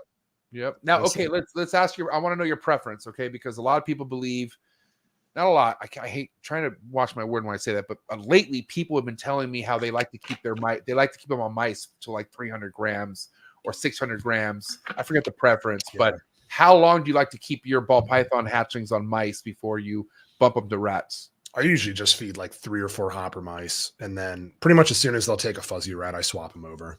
Right. Yeah, I don't do mice. Other than, like I said, the first few meals, just because the fuzzies are a little too big and, you know, they don't move quite as much. It doesn't kind of, once that ball python figures out what food is, they'll pretty much eat anything. And once they're eating anything, I'd feed them rats. And how often are you feeding your either female or male hatchling ball python? Once a week. Okay. Yeah, pretty much once a week. Everything gets once a week. You know, some of like my favorites from the year might get some leftovers, but I feed once a week. So yeah, and I mean, if you want to keep your life easy, I mean, I think once a week's good, you know. I mean, I know Marshall Mendes does once a week, and that's why, like, I'm not against anyone who has like their fucking hacks and who do feed a lot more frequent, but I mean, that just takes more time and keep it simple, man. That's like I swear, dude. Like people get in their own heads and think too much and try to like over engineer everything and find cheats and find like shortcuts. And just figure out a way to streamline. Like it goes for more than just ball python. Just figure out a way to streamline things and you'll be more successful and you'll like stress out a lot less. You know, think about trying to go out and feed, make sure you're feeding. Oh, I got to feed, you know, Tuesday and then Friday and then Sunday. I gotta, you know, if I miss one, they're going to stop eating or whatever. Like, nah, just feed once a week. That's what I do. Keep it simple. I'm even like, man, there's even times, bro, where I'm looking at a hatchling or something. I'm like, man, I think you just need a shit. You know what I mean? Like, it's not going to be the end of the world if you skip a week. You know what I mean? On some circumstances, like I like to feed mine a proportional size, like nothing too big, but nothing too small. Like I'm like you. I like to get them from like 1 or 2 hoppers right over to rat fuzzies or rat crawlers, you know, but you know, that's a big size meal sometimes, you know what I mean? So I just I always think of myself, man, I don't like being backed up. So it's like, I mean, you got to understand, even though they're a snake, like there's got to be a point where sometimes you got to read your snake and say, maybe it's good right now. You know what I'm saying? Time is a lot bigger of a factor than size, I think. Like you got a year or two on, especially on females. Like you can feed your females all you want, but they're not going to breed until they're ready. And a lot of the times those extra rats don't even matter in the long run. And you're, you know, stressing the snake out and wasting money feeding them for what they're perfectly content to skip a week here and there. Perfectly content. Yeah. Man, I was so overly robotic feeding when I first came, and only because I thought that's how you had to do things, you know, but it comes to a place where like some of the food just doesn't even matter. If anything, it's going to make it worse. Right. So I know that there are time and places where you give that female an extra rat or whatever. If the circumstances lay out the way, like if the breeding's there, you know, that's where it really matters. I feel like, is there sort of follicle building going on and whatnot. If you've got a female that's like, you can tell she's building, you know, she's produced before, she's of size and of age and all that stuff. And she takes that first rat and she's like looking for another one. Like you can tell sometimes, right? Like she's, you know, when you go back in to check that rat and she's already eaten and she's like, looks like she wants to kill you. You're like, all right, I'll throw another one. Like you'll get another one. You'll get a leftover, something that didn't eat. Like that's a good idea. No problem. But some people will just kind of force the issue, you know, like, leave that rat in there and then eventually it'll get eaten. So that's kind of just listening to your animals a little bit. Yeah, for sure. 100%. I can't recall, but Maryland, are they allowed ASFs or no ASFs? Yeah, we're good. ASFs are fine. And where are you at with ASFs? You implement that at all? I have a few males that I feed ASFs that just got picky on me, that I'll give ASFs, but I don't feed anything else ASFs. So I don't really have an opinion. I know some people swear by them and say the ball pythons do better or grow better or whatever, breed better. I mean, whatever metric you want to use, do better on ASFs. I have no idea because I haven't done it. I just feed it like literally like 3 or 4 snakes. There's no statistic out there. I think people need to chill out with all that because it's Yeah. crazy. Because I mean, it's definitely died down, but I mean, do what you want. ASFs or rats, either both are going to get the job done. You know? Yeah, man. It's all. I mean, that's the big thing about ball pythons and probably this whole hobby, reptile hobby in general. Is like 95% of shit out there is just pure anecdotal, like Yep. whatever. It's, you know, what worked for you might not work for me, and vice versa. And just because it worked for you doesn't mean it'll work for me. So who Yeah. knows? Just figure out what works for you and do that. I mean, I have options to give whatever I need in ASF, but more importantly, like, what is the most common thing being fed to a ball python in this country? It's a rat. So, I mean, I know a ball python, definitely a well-established one, could go from an ASF to a rat. I don't think there's any issue converting, but still, like, that's one less thing not to worry about, is having to make sure that your customer has access to ASFs or could get an ASF or whatever. You know what I mean? Like you said, Streamline, baby. Streamline. yeah, no shit. Like, that's all. That's the way I look at it. But ASFs, you know, like I said, I keep it for like my own personal holdbacks, or like, you know, chondros like them. But I mean, if I didn't have them, I'd be just as fine, you know? Yeah. I mean, if like the stuff that eats ASFs, I have a few males, like I said, that just will only eat ASFs. Let me take that back. They will eat either ASFs or mice. So to your point, if you don't have ASFs, just use adult big mice instead and use like 2 of them or something like that. And that'll do the same thing. One thing I'm on the fence about is just feeding my male ball python breeders rats ever again. I almost feel like mice is good enough. Almost. I don't know.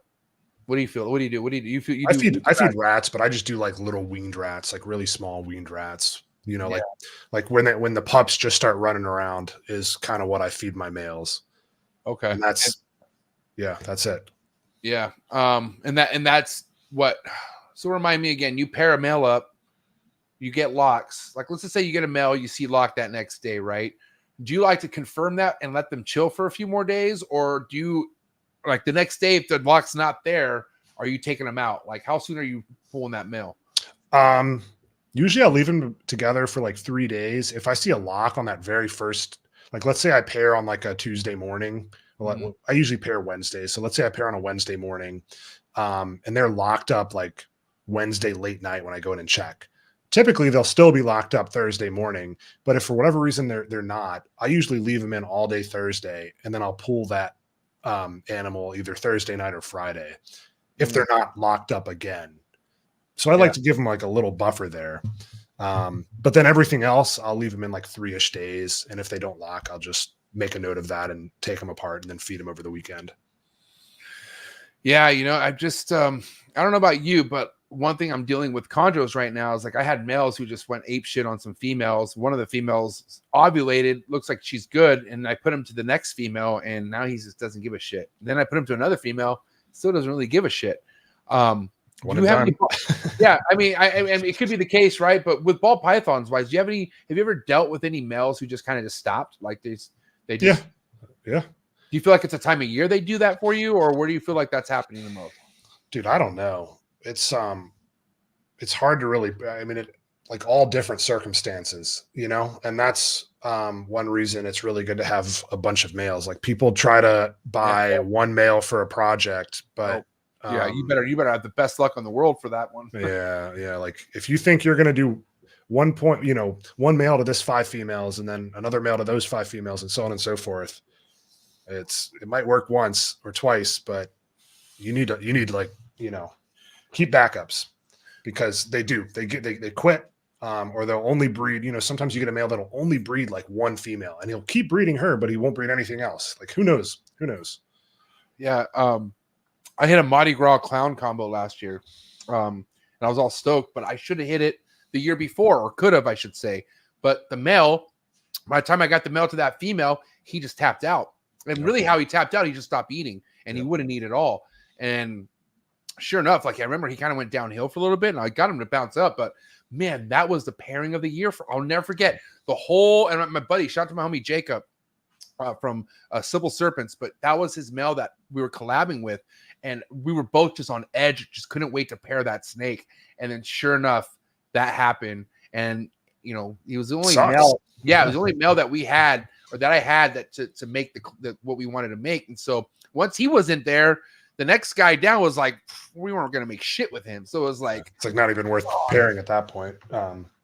Yeah, no, have backups. I'm sure you learned from that. You probably have some backups now. And I think that's a good lesson for everybody. And, you know, if a male quits on you, use that, like the clown pied example I used earlier. If your badass clown pied quits on you, use another clown pied, use your backup clown pied male and put him in. And who knows, maybe the first clown pied will actually be the one that takes the clutch, but you need those subsequent pairings to kind of keep that female going sometimes. I became a super non-believer in clown pied and then became a believer in clown pied. Only because I try not to let the market get to me, but I got really depressed about when I saw clown pieds dropping in price like everything else. But then I was like, holy shit. I think it was Mark Bailey. It was Mark Bailey. Mark Bailey sent me some amazing, like it was Orange Dream, Yellow Belly, clown pied combos, right? Just some like cool incomplete dominance with clown pied in it. And man, they had markings that showed. And I was like, okay, never mind. You know what I mean? I was like, fuck, it just made me a huge believer. And just also reminded me, it all depends what you put in it, right? Like if you have quality stuff going into clown pied and you get markings, or you have enough to where you could show those markings, you're going to be in a good place. You know what I mean? Yeah. But I love clown pied. Where's it at with you right now? Where are you at with clown pied? It's one of my favorite. It's like one of my biggest projects. I mean, I think the clown pied project is in a really good spot. I think that as prices come down on these like recessive projects, you get to the sweet spot. And I think we're kind of there with clown pied, because the base clown pied, people could get a group of female clown pieds, you know, like let's say 3 female clown pieds to start a project with at a really reasonable price. Right. And that's not a bad thing. I think that's a good thing. I think that when clown pieds were selling for $5K, $6K, $7K each, it was like really restrictive for new people. And it may have been fun to sell a snake for $6K, but it's still fine where it is now. And it lets people build their projects. And then there you are with what you just said. You're making those OD yellow belly entry clown pieds, and they're going to want one of those. They're going to want a male to breed to their females. So boom. And now you've got a whole nother market at this, probably more sustainable price point. So that's kind of how I view it. I don't think I think it's natural for the prices to come down. And I think eventually you get to a really healthy spot and a project kind of sustains. Like, I think we're kind of there with clown pied now. I'm obsessed to see a hypo clown blackhead pied. Yeah. Do you have ambitions to putting hypo in a pied, or is that already happening for you? I actually don't have any hypo in my pied. I went DG instead. Oh, wow. Dude, well, cool. I'm not taking that too personal, because DG and pied is pretty fucking choice. I mean, another thing that flipped the script for me in pied is when I started seeing DG pied combos. I think Nicole Lyons, shout out to Nicole Lyons out of Canada, but when she started posting, I think it was a DG hypo pied, right? If I remember correctly. I think you're right. Yeah, I think she does blackhead stuff too. I think I've seen her post before. I need to get her back on here, but dude, yeah. So I was just like, holy shit, look at DG pied stuff. Like that's pretty killer. And so, okay, so DG pied's your route then. And obviously Blackhead's going to be in the mix, right? Oh, yeah. I've got some, so I have some Blackhead OD DG pied stuff, not the double visual yet, but I'm working on like making a super Blackhead, super Orange Dream DG pied. Would be a goal for probably not this coming year, but hopefully next year. Definitely not this coming year, but hopefully next year. Yeah. Wow. So that's just the shit, man. Like every year you're just whittling away and working on, and that's the best part is like, we're already thinking about, what's next year going to be? And then all of a sudden you start getting clutches for this year. Yeah. You start focusing, you're thinking forward, and then you start hatching stuff and you're like, oh my God, I forgot about this. Like, this is so cool. So. Yeah, it's crazy you say that, because all the excitement you initially have for a project starts 3-4 years before it, right? And then when you just keep that excitement and it actually happens, it's almost like getting what you want for Christmas, right? Like you knew it was coming. Like you knew in a sense, like, oh, this was just a matter of time, and it's this day, and here it fucking is. And then right when that's happening, then you have something else you're already manifesting in your head that has even more excitement, because you're just like, holy shit, if I made this, Wait until I fucking get to that 3 years. Hell yeah. Hello. You know what I'm saying? Sick, and if you're not there mentally, then you're not in the game right. You're not fucking. Well, eventually, I think people that aren't there, eventually it clicks. Like, and they become there. Hey, eventually it never does either. Sometimes that's true. That's true. Some people, bro, I've seen some people in this for a long time, and I'm like, what the? And it's of course the ones doing the booze and the nagging and shit like that. And I'm like looking, I'm like, what have you done? Like, no wonder you're pissed off. Like. Yeah. You know, you have 1 rating on Morph Market. Like, this is nuts. Like, dude, you're upset because you're not working hard enough. Yeah. But if you are working hard, period, in the ball python game, it's fun. You have nothing but stuff to look forward to. Dude, my favorite like moments, like proxy for if I'm loving it or not, is when you're busy in like life and day-to-day snake stuff. And then you'll sit down and look at I keep it all on a spreadsheet on my computer, your hatching records and what's in my incubator. And I'm just like scrolling through and looking at the shit that's cooking. And I'm like, holy shit, I had that cooking. That's badass. Like, I can't wait to see. And it's like, oh, that's hatching in a week. I can't wait to see that. I completely forgot about that. That's going to be ball python calculator was like my fucking ISO. That was my go-to over like anything on YouTube or Netflix. My wife would want to watch a show and I'll let her put her thing on and I'm sitting there on my phone, just ball python calculator and shit. Like, and just like looking at the most crazy. And I remember like, I was always happy to see something that I couldn't find, like let you click on what you're talking about, like the World of Ball Pythons thing. Yeah, but there's World of Ball Pythons, but then there's also another ball python calculator on Morph Market. Okay, I think Morph Market. I think the Morph Market one. But anyways, I haven't used that in years, by the way. But I'm just saying, like when I first was just green and just fucking wet behind the ears and didn't know what morphs were, period. Like, I mean, I think that's when I found out what recessive and a codon was. And that's when I just, but that's what I'm saying. Everyone did that, man. Sitting down with the genetic calculator and plugging things in. And eventually you get that like 1 in 32 and it didn't, no one had made it, or there wasn't a picture of it. And you're like, oh shit, I want to make that. There's not even a picture of it. Oh man, I'll never forget that shit. That's just epic. That's what got you excited for it, man. That's what got me excited back in the day. Now it's like, I mean, now what's exciting is just kind of seeing other people's work, because you don't really need, because I don't want to say everyone's working the same stuff, but the biggest, hottest stuff is being worked. And so there's people who are ahead of others when it comes to certain projects who are displaying, like you and Blackhead, right? Dude, all that should do is motivate people to want to just stick it through and fucking make what it is that they really want to make, because it comes and it's fun. yeah and it goes back to the whole jealousy thing. There's no room for that. But honestly, to pause you on that, man, that's why if you're not concentrating on your own work enough and you get caught up in the whole timeline thing, us humans have no control over feeling jealous at certain times, and that is only happening when you're worried about other people's shit and not your own shit, bro. And guess what? When you start worrying about other people's stuff, you've given up on your own shit. You're not concentrating. Like, why do you give a fuck about who posted what? And you have 2 years before you make something like that. It won't be the same. So anyways, I just want to say, like, you jealousy is controlled if you know how to fucking keep your head in the game. You know what I mean? it's there's like a difference between jealousy and motivation. Yeah. And fuel.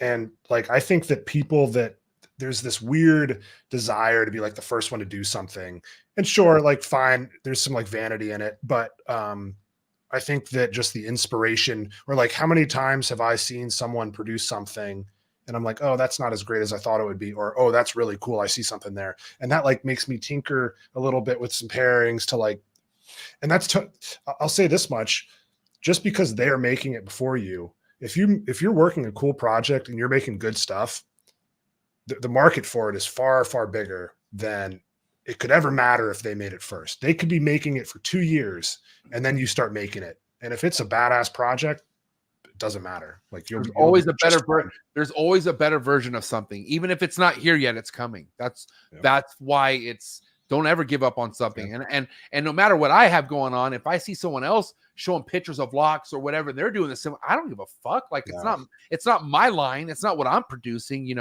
That's why people need to just really believe in their own stuff. Like stand tall on your stuff and wait for it to grow up and who cares? Like, and just be happy, dude.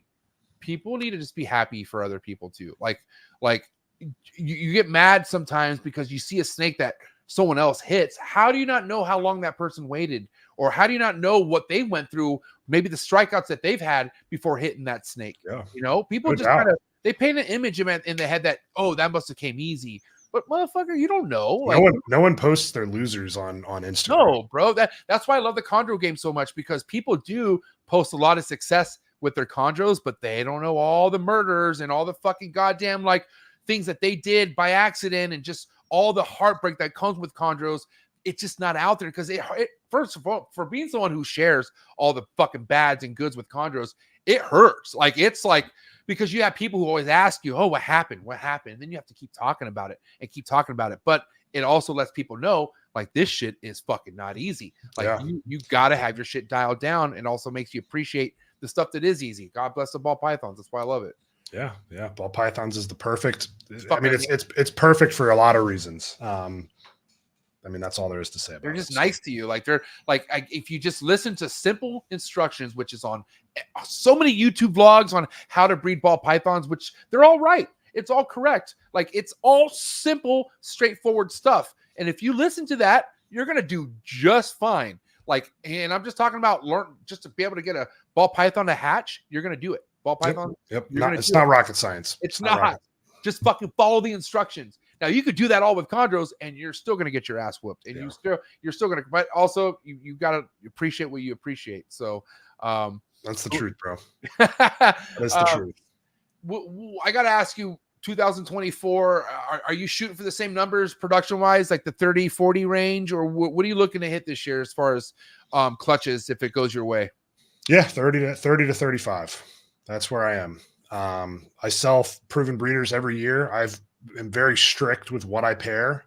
Right. You know, it's very tempting to just keep, collecting females, and all of a sudden you're doing 40, 50, 60 clutches a year. That's not what I want to do. I want to do 30 to 35. So I keep it lean. If I'm not excited by a proven breeder female and I've decided, okay, I think she's done, I'll sell her, and, someone else can she'll then become part of their plan, which is perfect. I love it. I love it. I love selling snakes and seeing people produce stuff with them. That is so cool. But no, I mean, I'm doing the same number. And like I said, right at the start, every pairing I have lined up, there's an animal I want to keep out of it, and that keeps it fun.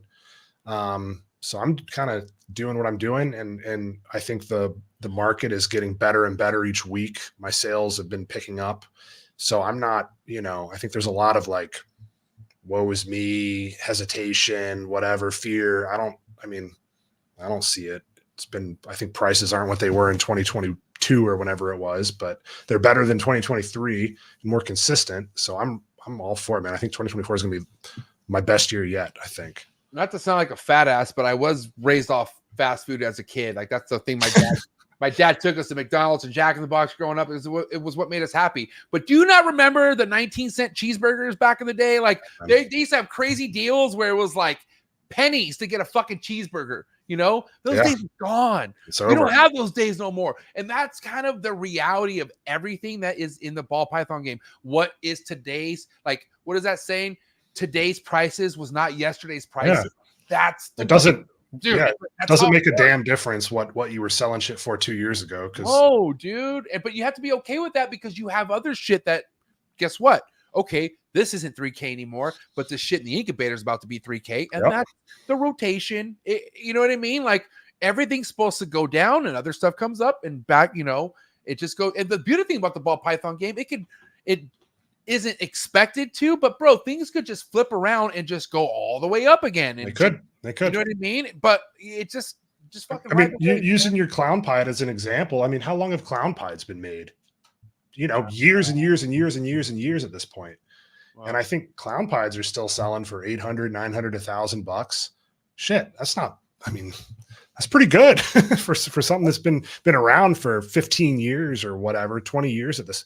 Probably 20 years at this point. It seems like it's been around for 15. Like, I just feel like I've been caring about clown pied for the last 2-3 years. Like, it's crazy how you say it's been made, right? But really, it still feels brand new. And I mean, that's fine. and that'll happen again. The shit comes in waves. Projects come in favor and out of favor, and it just happens. I mean, I've only been doing this 10 years, and I've seen it multiple times, and that's only 10 years. I'm like a newbie compared to the people that have been doing this forever. So right.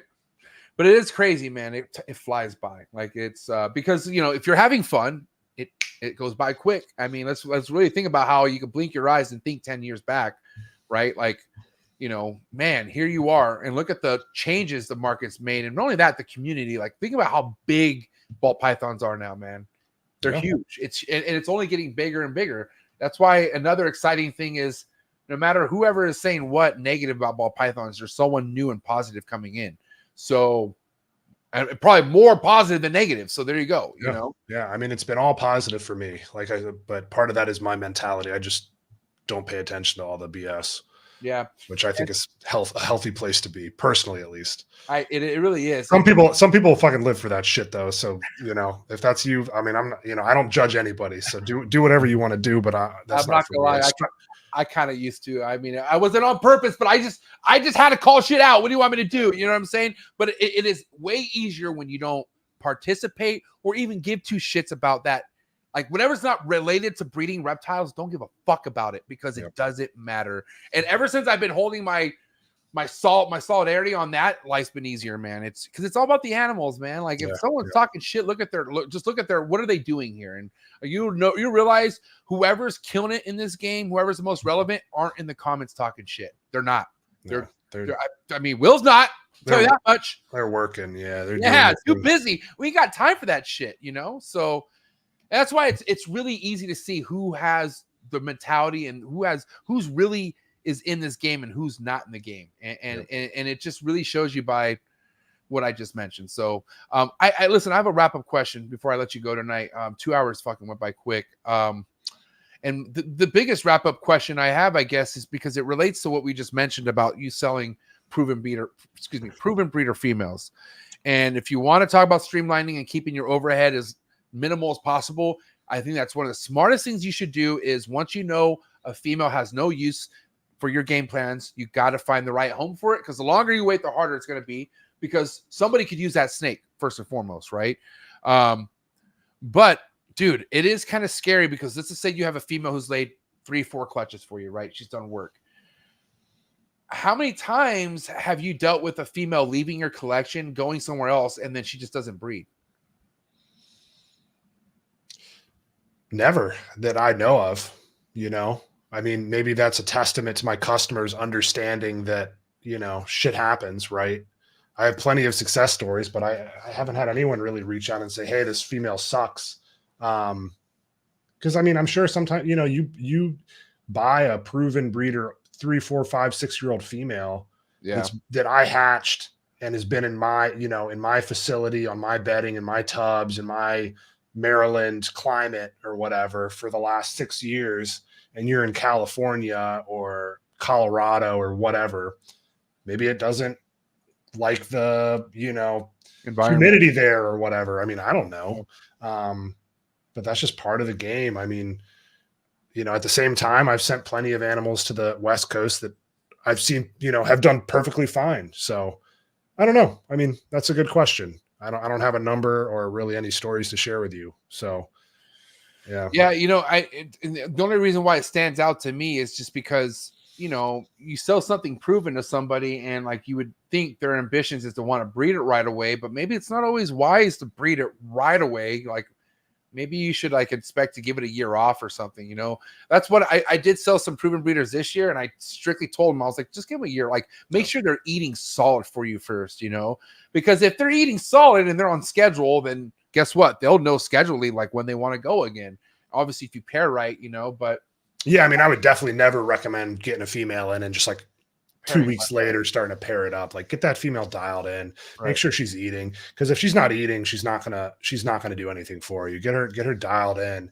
And I mean, I've probably sold 30 or 40 proven breeders over the last few years, and they do great.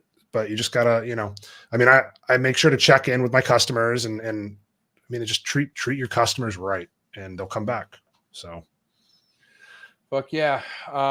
All right, real quick. 2 hot seat questions straight from the hip. You ready?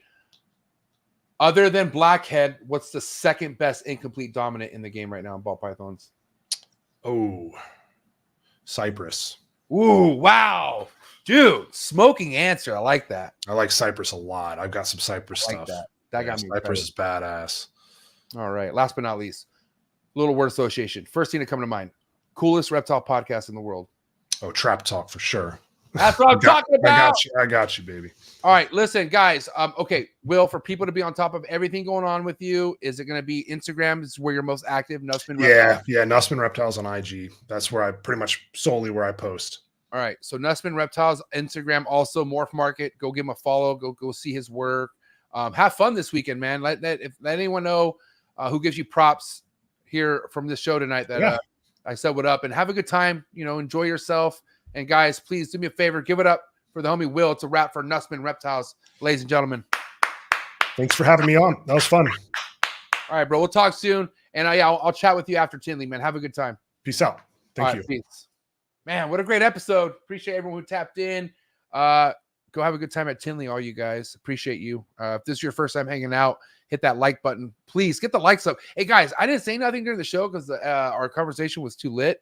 But can you get the likes up, please? Come on. What the hell? That was a great episode. Let's get the likes up for the homie Will. Appreciate all the likes. Appreciate all the support. If you have a Trap Talk shirt and you're going to Tinley, wear that for the homie. Rep Trap Talk at Tinley for your boy one time. Also, be on the lookout for the bartender at Tinley. Guaranteed she's be repping it. Guaranteed she's going to be repping. But shout out to the sponsors tonight, guys. Please, links in the description below for all the sponsors. Love all the support that I've been getting continuously, and honestly, appreciate all the support you've given to Will on tonight's show. And don't forget, exclusive content. If you want to get more behind the scenes, if you want to tap in to what I have going on further than just watching, first link in the description below. Click on it. Join the Trap Talk Patreon family. Connect to the Discord. Connect to the Instagram group chat. Come connect with some of the realest people in the reptile game. All right. But yeah, appreciate all the love and support. Again, have a good time at Tinley, man. No FOMO here. Just kidding. I got hella FOMO, but I'll be there October. That's a fact. Episode 467. It's a wrap. Catch you guys here next time. And I'm